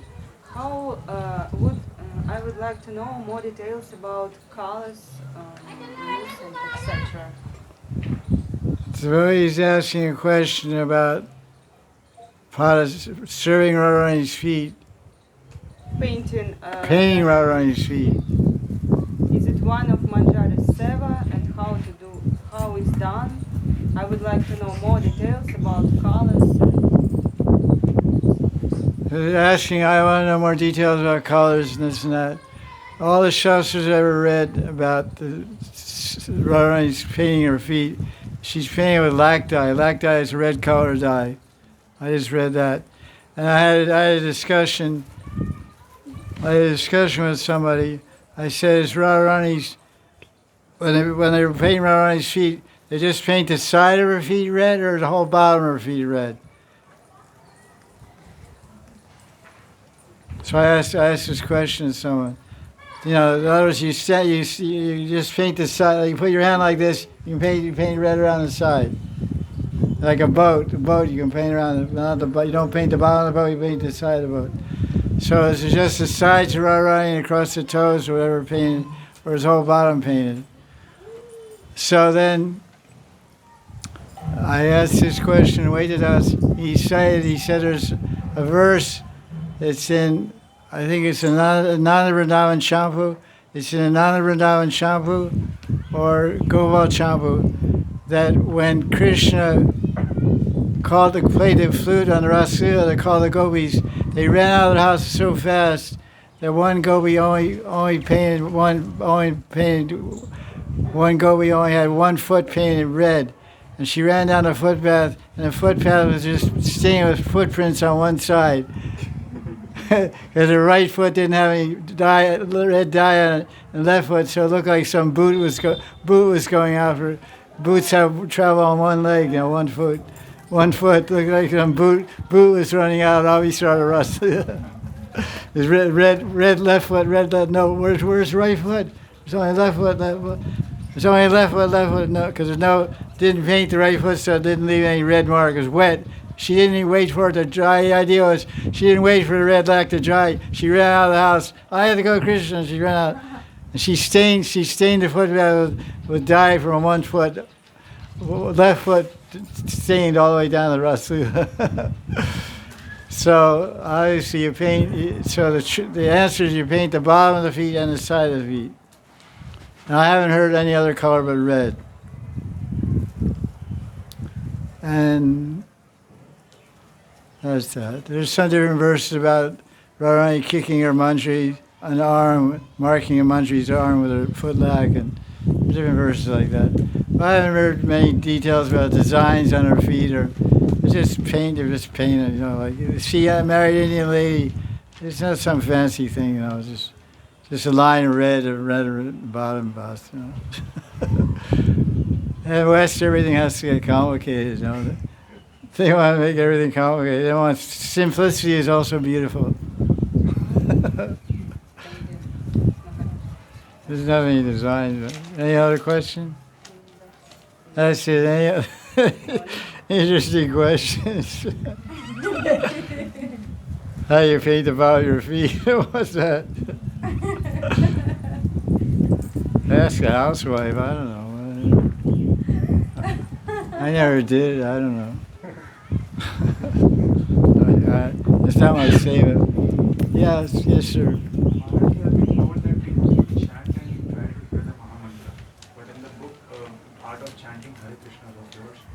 What book? Art of Chanting. That book? Whoa, what's that? Yeah, what about that book? You mentioned to meditate on the deity form of maybe the form of Lord Gauranga Mahaprabhu or lotus feet of Radharani. Yeah, nice. So when we try to do that, so we are eliminating the fact of hearing the Mahamantra. When we try to hear the Mahamantra, we just eliminate of meditating on the lotus feet of Radharani. So how we can just find a midway for that? So he's asking a question. When we chant Hare Krishna, there's different shastras that tell us we should meditate on the meaning. It's called mantra art chintana. We should meditate on the meaning of the Maha Mantra when we chant the mantra. And the meaning is given by the Guru at the time of Diksha, or you can get from different shastras. Jiva Goswami gets a meaning of the Maha Mantra. Gopal Guru Goswami gets a meaning of the Maha Mantra. Raghunath Das gives a meaning. Vishnu Chakravarti gets a meaning. Bhaktivinoda Thakur gives a meaning. So many acharyas give meanings. And then in the discussion between Ramananda Roy and Chaitanya Mahaprabhu, Madhya Chapter 8, Ramananda Sambhag, Chaitanya Charitamrita, Lord Chaitanya said, what's the best form of meditation? Best form of meditation is to meditate on the lotus feet around Krishna. So when you're chanting Hare Krishna, best form of meditation is to meditate on the lotus feet around Krishna, Gauranga Mahaprabhu, or Nityananda Advaita. Meditate on the feet means the color of the feet, the design of the feet, fragrance of the feet, shape of their toenails, the radiance of their toenails, and the marks, the 19 marks on the bottom of the feet, 8 marks on the bottom of Radharani's right foot, 11 marks on the bottom of Radharani's left foot. Meditating these meanings. Now the question is asked, when we chant Hare Krishna, we can't fix our mind on Radharani's feet. If we fix our mind on Radharani's feet, we can't chant Hare Krishna. I don't buy that. In between your ears, dear sir, you have 500 billion brain cells. I'm sure you can collect enough brain cells to do 2 things at once.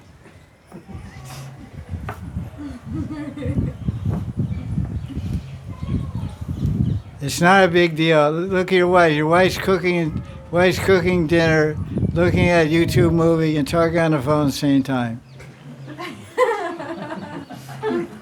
3 things. She's at the stove, looking at YouTube. The camera's mounted above the stove. She's cooking, looking at YouTube, and talking to you on the phone. 3 things going on at one time. So we can do so many things at one time. It's not a fact. This is a proper meditation. We should meditate on Nam Rup Gun Lila, So you chant Hare Krishna Nam Mantra. You can meditate on the form of Krishna or the qualities of Lila. This is a prescribed method by the acharyas. They're not telling us something we can't do. They're telling us something we can do. We're human beings, we can do it. We have the brain power. You ever see an Indian woman? She's carrying a baby. She's carrying a baby in her hand, and one on her back, and a goat in her right hand. She got a rope tied around a goat. She has a bag of groceries in her left hand. Walking down the street, doing 10 things at once. It's just a village lady. You can't meditate on Krishna right around his feet and chant Hare Krishna at the same time. I don't believe it. You're just being lazy. Generally, the nature of the mind fixed on one thing at one time. This is a material conception in psychology and psychiatry and psychology. The mind can function by meditating focusing on one thing at one time. But when we talk about spiritual substance, it changes the formula. Because Krishna is the ability of man. Krishna gives the ability. Parashan Rishu gives the ability to do many things at once in terms of service. Amrish Maharaj was doing everything at once. He was engaging with his mind, his hands, his feet, his mouth, everything. Savai Mana Krishna Padara Vindhyara Vachansi Vaikunta Gananavarane. He was meditating on the feet of Krishna and speaking the glories of Krishna. He was meditating on the feet, speaking the glories. So he was meditating on the feet of Radharani, chanting Hare Krishna mantra. It's right there in 9th canto of Bhagavatam. Savai Mana Krishna Padara Vindhyara. His mind was filled with thoughts of Vishnu, and he was speaking the Gunakya. His words were glorifying the qualities of Vishnu.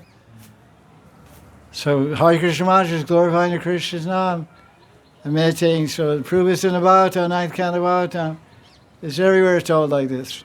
No problem. Just try it. You'll find success. Meditation takes practice. First of all, it's too hard. Just quit. Don't quit. Keep trying.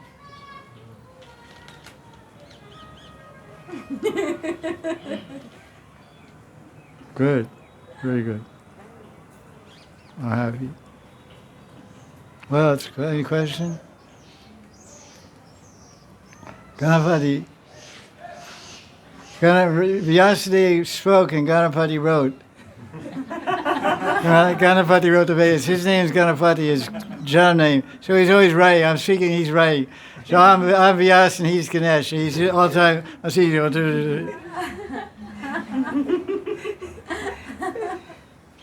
Ganapati, any question? You're writing. What's your question? Maharaj, Okay, wow. Ganapati speaks. Ganapati Uvacha. In Madhuri Kadambani, though previous Mahajanas had taken shelter of Bhakti Devi, now by the mercy of Srila Rupa Goswami, fortunate persons attain the intelligence to realize Bhakti in the rasa form. What is taking shelter of Bhakti Devi and what is realizing Bhakti rasa? What is the difference between both of them? And what exactly Srila Rupa Goswami is making us realize in rasa form?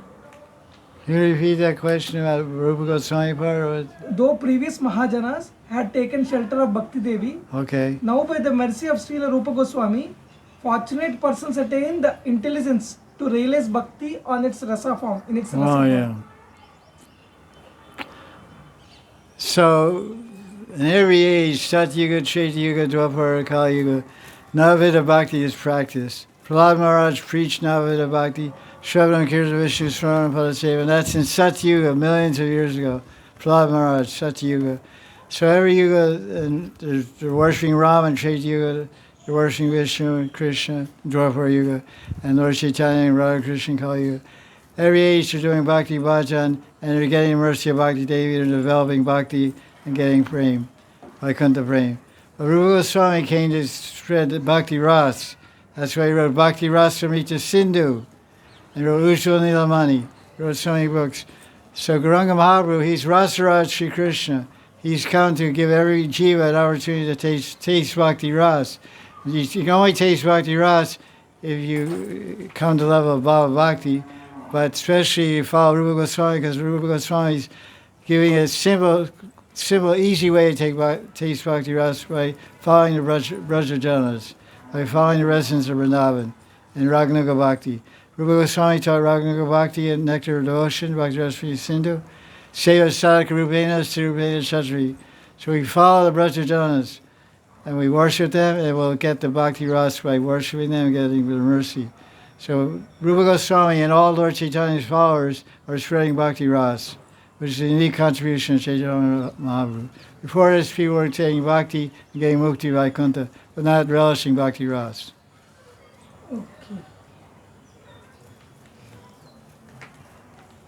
Okay. Jai Gaur, Jai Nitai. Jai Gaur, Nitai Gaur. Rasa filled Bhakti. Well, that's it. You got more questions, Ganapati? Yes, Maharaj. Acha, wait a second here. By restraining the senses in the mystic yoga system. Yeah, good idea. Thank you. By restraining the senses in the mystic yoga system, lust and material desires cannot be as completely purified from the heart as can be done by the service of Mukunda. So what? So because are we in Bhagavad philosophy, we talk more glorified about bhakti, or in other jnana process also they know about the glorification of bhakti. Otherwise they cannot follow. What's your question? That's what, because these statements are these kind of statements we frequently see in our books in Bhagavad philosophy. What's your question? So is it we hear about this statement because we are following Bhagavad philosophy, or even Jnanis also know about the glorification of bhakti? Or what is your question? You're just saying a lot of stuff but not getting any point. Here bhakti is glorified above all other processes, no, Maharaj.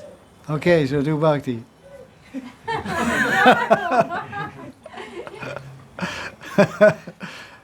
Bhakti Mama, Krishna says in Gita, Bhakti Mama Janati Yavan Yashasni Tatvata. You want to know the truth of Bhagavan? Do bhakti. Bas, finished. Okay, any more questions?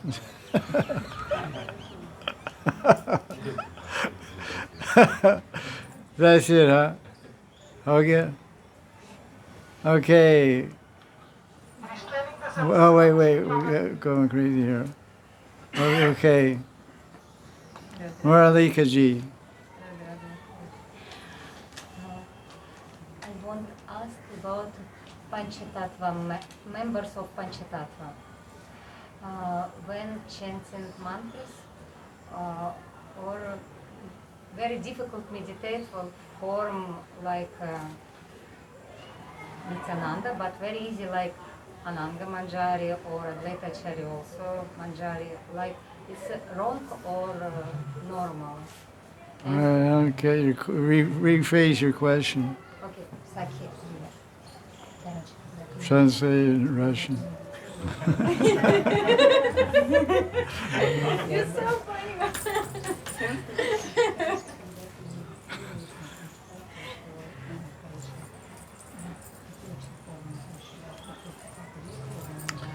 Shri Govinda Govinath Madana Mohan Shamakunda Radha Kunda Giri Govardhan Kalanidhi Jamana Jaya Jaya Mahavan Keshikara Vanshivara Sagavan.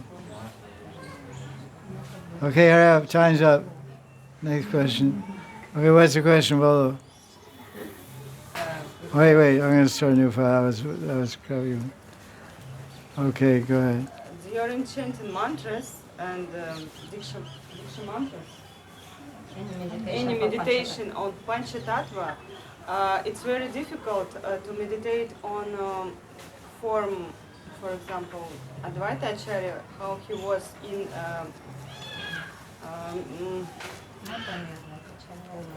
like form Advaita Acharya, but more easy to meditate on Manjari, like he is Manjari in spiritual world. Is it wrong or bad to meditate? Is it wrong or not to meditate on Manjari forms of this Panchatattva, or on form like it was?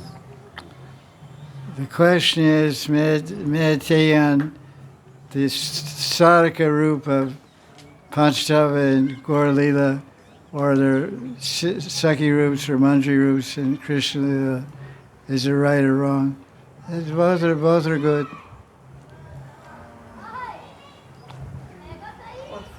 Srivas Thakur. Srivas Thakur, he has some Manjari name, I don't know. All that information you learn from your Gurudev when you engage in that type of meditation, your Gurudev will tell you what truths to meditate on. Otherwise, you're jumping out of the game, doing your own thing.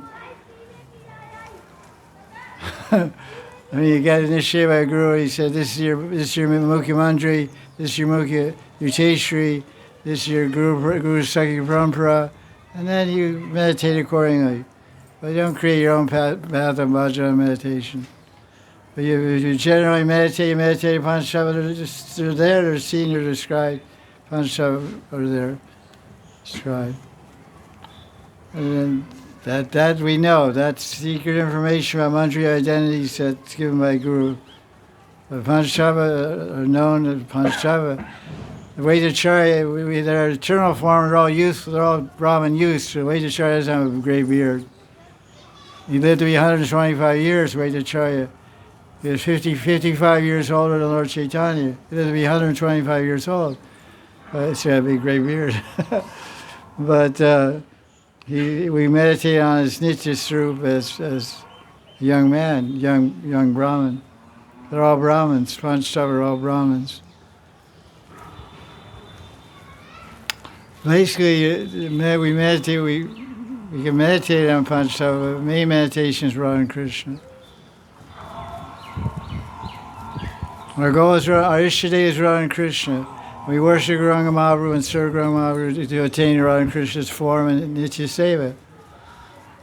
And it includes you can meditate on Panchashava's forms and chant bhajans, all these things. But the goal is not that. The goal is not Gauranga Mahaprabhu. The goal is Radha and Krishna. Aradhya Bhagavan Vrajeshitanya Sridham Vrindavanam. Ramya Kachirupasana Brajabudu Bir Sakalpita.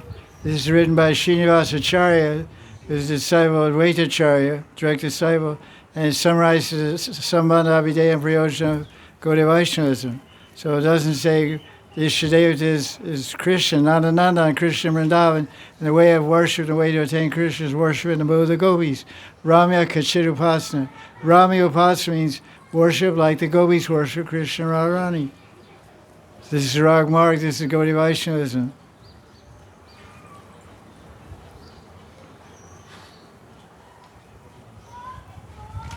You got any questions? Yeah. When I'm chanting Hari Krishna mantra,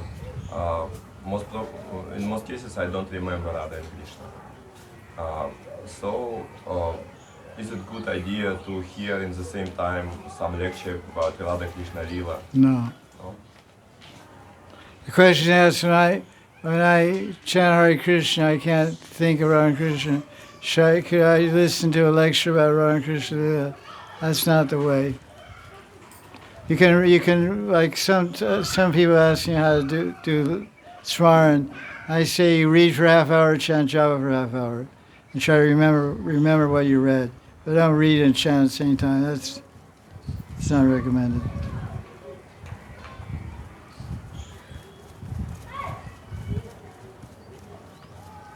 Because the thing is, we have to develop our mind because Yam 8.6 of Gita says, Yam Yam Vavi Sram Bhavam Tyaja Kleram. Whatever state we remember at the time of death, that state will attain. So we have to develop memory power. We have to develop our memory power. By reading, and we're not developing our memory power. We read and we close and we think and we remember. And when we remember, Krishna gives you memory. The Krishna says in Gita 15:15, Sarvasya Chamrati Sanavishcha Matas Fritir Gyanam Aponam Cha. I give you Sriti, I give you remembrance. So remembrance comes from Krishna. So you're chanting Hare Krishna mantra, pleasing Krishna, so I give you the power of memory. So you read for a half hour, not chanting, just reading, concentrating and visualizing. Concentrating and visualizing, and close at it, and pick up your japa. Try to meditate. I just read this thing about this and that. This is good. But not this thing, Hari now and this thing.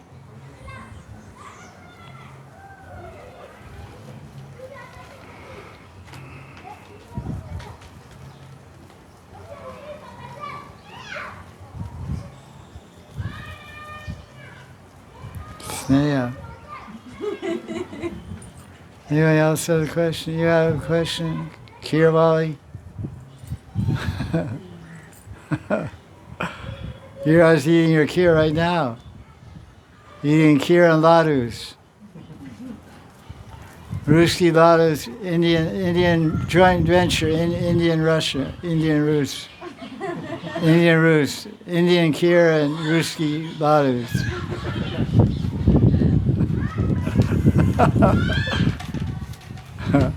Right, sure. Jai Radhe, Jai Radhe, Radhe, Jai Radhe, Jai Sri Radhe. More questions? Sir, you have another question? Come on, you got a lot of questions. Come on.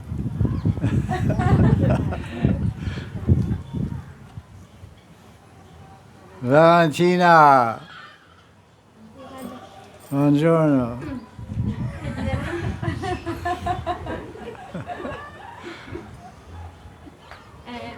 What about hearing japa meditation while chanting japa? Because it's something that I do so much. I hear japa meditation while chanting japa, and I see that this helped me so much. Yeah, it's good. Do that. What can I say?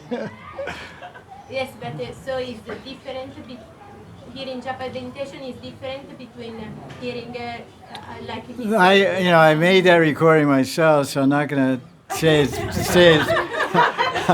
I'm not gonna say it's bad, but frankly, the best thing is my suggestion, because we have to develop our memory power. Because when the time of death comes, there's no CD, there's no hearing, there's no CD, there's no earplugs, there's no cell phone. Your conscience gets drawn inside. So whatever you got inside you is what's going to take you to the next life. So we have to develop our our mind body. So the best way to do it is just read for an hour and chant for an hour, read for an hour, chant for an hour. This is the best way to do bhajan.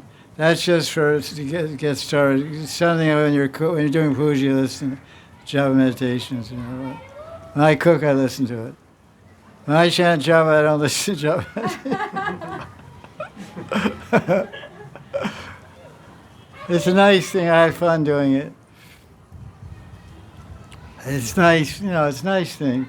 But you listen to it when you're doing puja, doing Thakurji puja, or cooking, or just want to lie in your bed and listen to something. Listen to that. It's nice. But for actual bhajan, doing serious bhajan, smaran, you should, because we read and we close our eyes. We do it every day. Every day we go through the same book. Every 30 days I read Bhavana Sarasangha. So eventually I'm going to have it all memorized. So I can just close my eyes and chant and go through it one by one. Practice makes perfect. So your bhajan should be steady. It's called abhyas. Whatever you do, bhajan should be every day steady, same thing. So every day I meditate in different leaders, different times. I read at the same time every day. So I go through. I start with Nishan Lila 3 to 3:36, and every day I read between 4 to 7, 8 o'clock in the morning. Is when I read. So I read, then I keep going, and sometimes it's 4 o'clock, 5 o'clock in the morning. I'm reading the Lila at 12 o'clock at night. But somewhere it's 12 o'clock at night, some other universe. So it's Nitya at that time. I'm meditating on there. So I finish book and I start again. I just go through Bhavana Sarasangha. That's why I published it. Mal and Bhavana Sarasangha, that's all you need. Thank you.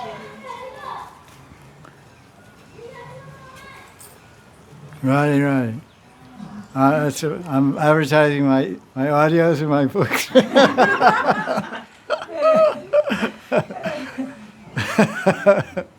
Sounds like it. But it's not my book, it's Siddha Krishna's book. Wait a second, Sneha. We had to make a special file for Sneha. The Sneha file. Okay.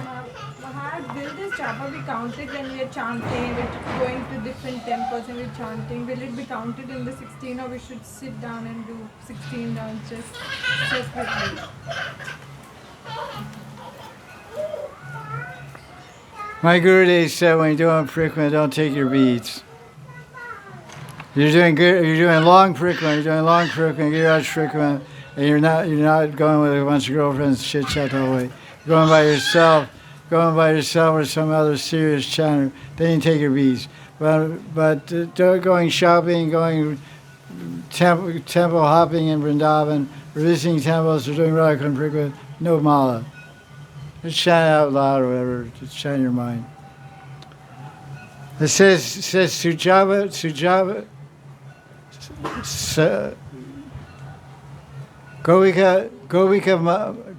Java Malikam Sagopya. It says Java Malikam Sagopya. Hari Bhagavad says a Java Mala should become secret. So when you chant Java, you sit in your kutir in front of Tulsi or in front of Thakur, you chant Java. And that's your Sankhya Java. Sankhya Purvaka Namakantavi. You sit in one asana, one place and chant Java. You don't go around. Hari Krishna, Kashiva, Kilo Kidrubi. That's right, Hari Krishna. This is Avarad, Namavarad. This is waste of time. It's like people, people go out, have the beads hanging on a hook. They say, oh, go on parikrama, I gotta put my beads on. The beads are hanging on a hook by the front door, I'm going parikrama. I had to have my bead bag, otherwise people say, where's your bead bag? You're a Maya. I'm a Maya with my bead bag or without my bead bag. But if I have a bead bag, it can bewilder it can fool some of the people some of the time. So, you put our bead bag on, we go around and chit-chat the whole time. And it makes so many offense to the mala. Every time you go to temple, you have to pay basin. What do you do with the mala? You one-handed basin. One-handed basin is aparad. You one hand like that, it's one-handed basin, aparad. Or you hang the beads somewhere and pay basins. Or you get up and somebody stole your beads. some kid ran off with your beads. No, it's bad. The japa mala is a sacred thing. It's given a diksha from the hands of the Guru to your hands. It's a diksha function, diksha samskara. It's a sacred thing. Traditionally, you chant japa, you leave your japa beads on the altar, on the lower step of the altar, and you pick them up and chant. It's not here and there, everywhere. Chant on your fingers. Lord Chaitanya never chanted on java beads. There's no record, no description of ever chanted on beads. It says he chanted on a knotted string, and Chaitanyastakam by Rupa Goswami says Chaitanya Mahaprabhu chanted on a knotted string. He had a string, Kati Sutra, a knotted string hanging from his waist. He chanted on that. Actually, he chanted on his fingers, and he counted on a knot, tied a knot in the string. A string and tied a knot in it. He's counting on his fingers. You see all these paintings, Lord Chaitanya with mala. It's not correct. There's no record, no description in any shastra Lord Chaitanya chanted japa mala. Right?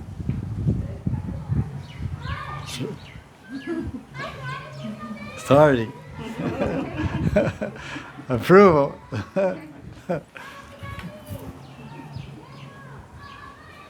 Javika Sugopya. Secret thing. Because you take your diksha beads, you shouldn't take them outside. You got lost and you lost your diksha beads. It's a great offense, a great loss. You got your fingers on your hands. Chant on it. 1, 2, 3, 4. Hare Krishna. Please forgive me for so many questions, but like when we're in Vrindavan and the morning starts at 3 o'clock and till 9 o'clock if we are just taking darshans and Brahma Muhurta is just gone, then how do we chant? When should we chant? Like whole of my day, we're just so tired. I am not him, but I'm so tired and exhausted. Well, chant whatever number of rounds you can peacefully do every day in a regulated way. It's called Sankhya Java. Java should be Sankhya. It's not artificial chanting 16, 22, 32. When I give a diksha to people, I say, how many rounds can you chant peacefully every day? How much time do you have? How much free time? Well, I have 1 hour a day. I say, so how many? So you can chant 4 rounds a day? And they say, yeah. So you chant 4 rounds or read for a half hour. You have 2 hours to you chant for. You have 1 hour chant because people are grihastas, they work. So you're doing so many things, you have to chant a regulated number every day. I don't make anybody promise anything. I discuss when I initiate, I discuss a bhajan individually with each disciple. What's practical and realistic for each individual. Because, you have a number you can't finish, you run around, you're driving a car. There's a guy in LA, he got some epoxy glue, and he glued a tulsi bead on his steering wheel. He glued one tulsi bead, and he was hold the bead. Hare Krishna, Hare Krishna. I chant on my job. I chant on tulsi ma. You chant your job on tulsi. I chant on tulsi. Because he was a truck driver. He was driving a truck all the time, so he chanted 60 rounds on one bead on the steering wheel. That's one of them seen. It's meditation. Things we're rajasic. We're not sattvic. We're not peaceful. We can't sit peacefully. So we're rajasic. But yoga is for sattva gun. We have to be peaceful. Sit down and chant peacefully. If you can peacefully chant 4 rounds a day, chant 4 rounds every day, paka absorbed. If you chant more, you start sleeping and space out. Don't chant. Forget about it. It's aparaz, offense. Inattention. It's called pramad.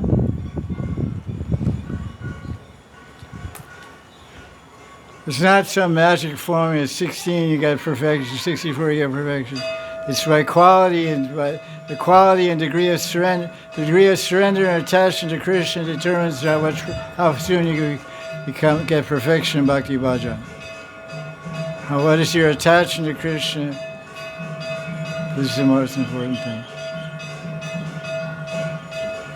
So you're busy from 3 o'clock to 10 o'clock. I don't know what do you do? I don't know what you do. But you should chant fixed number every day. The Goswamis taught Sankhya Purvaka Namaganam. They chant 64, but you're not Rupa Goswami. You're not Jiva Goswami. Can't imitate. Anukaran means to follow the footsteps. You chant a fixed number, not 16, 18, 28, 7. Fixed number, every day fixed number. That makes the mind strong, fixed number.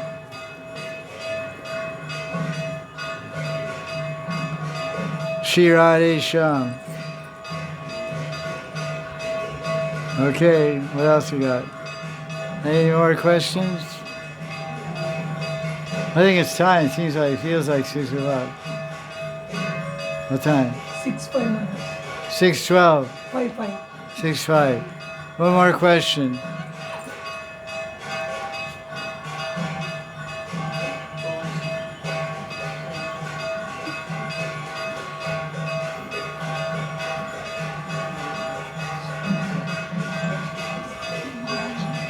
Translation.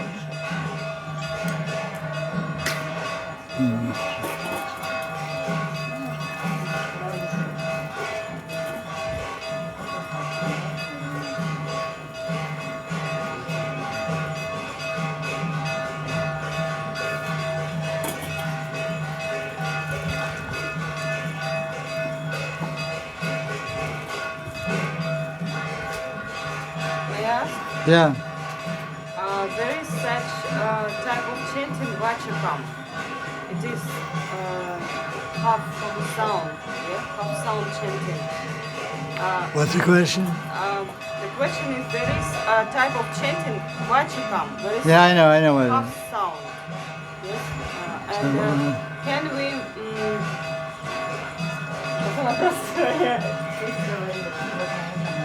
On which finger should we chant such type of meditation, such type of chanting?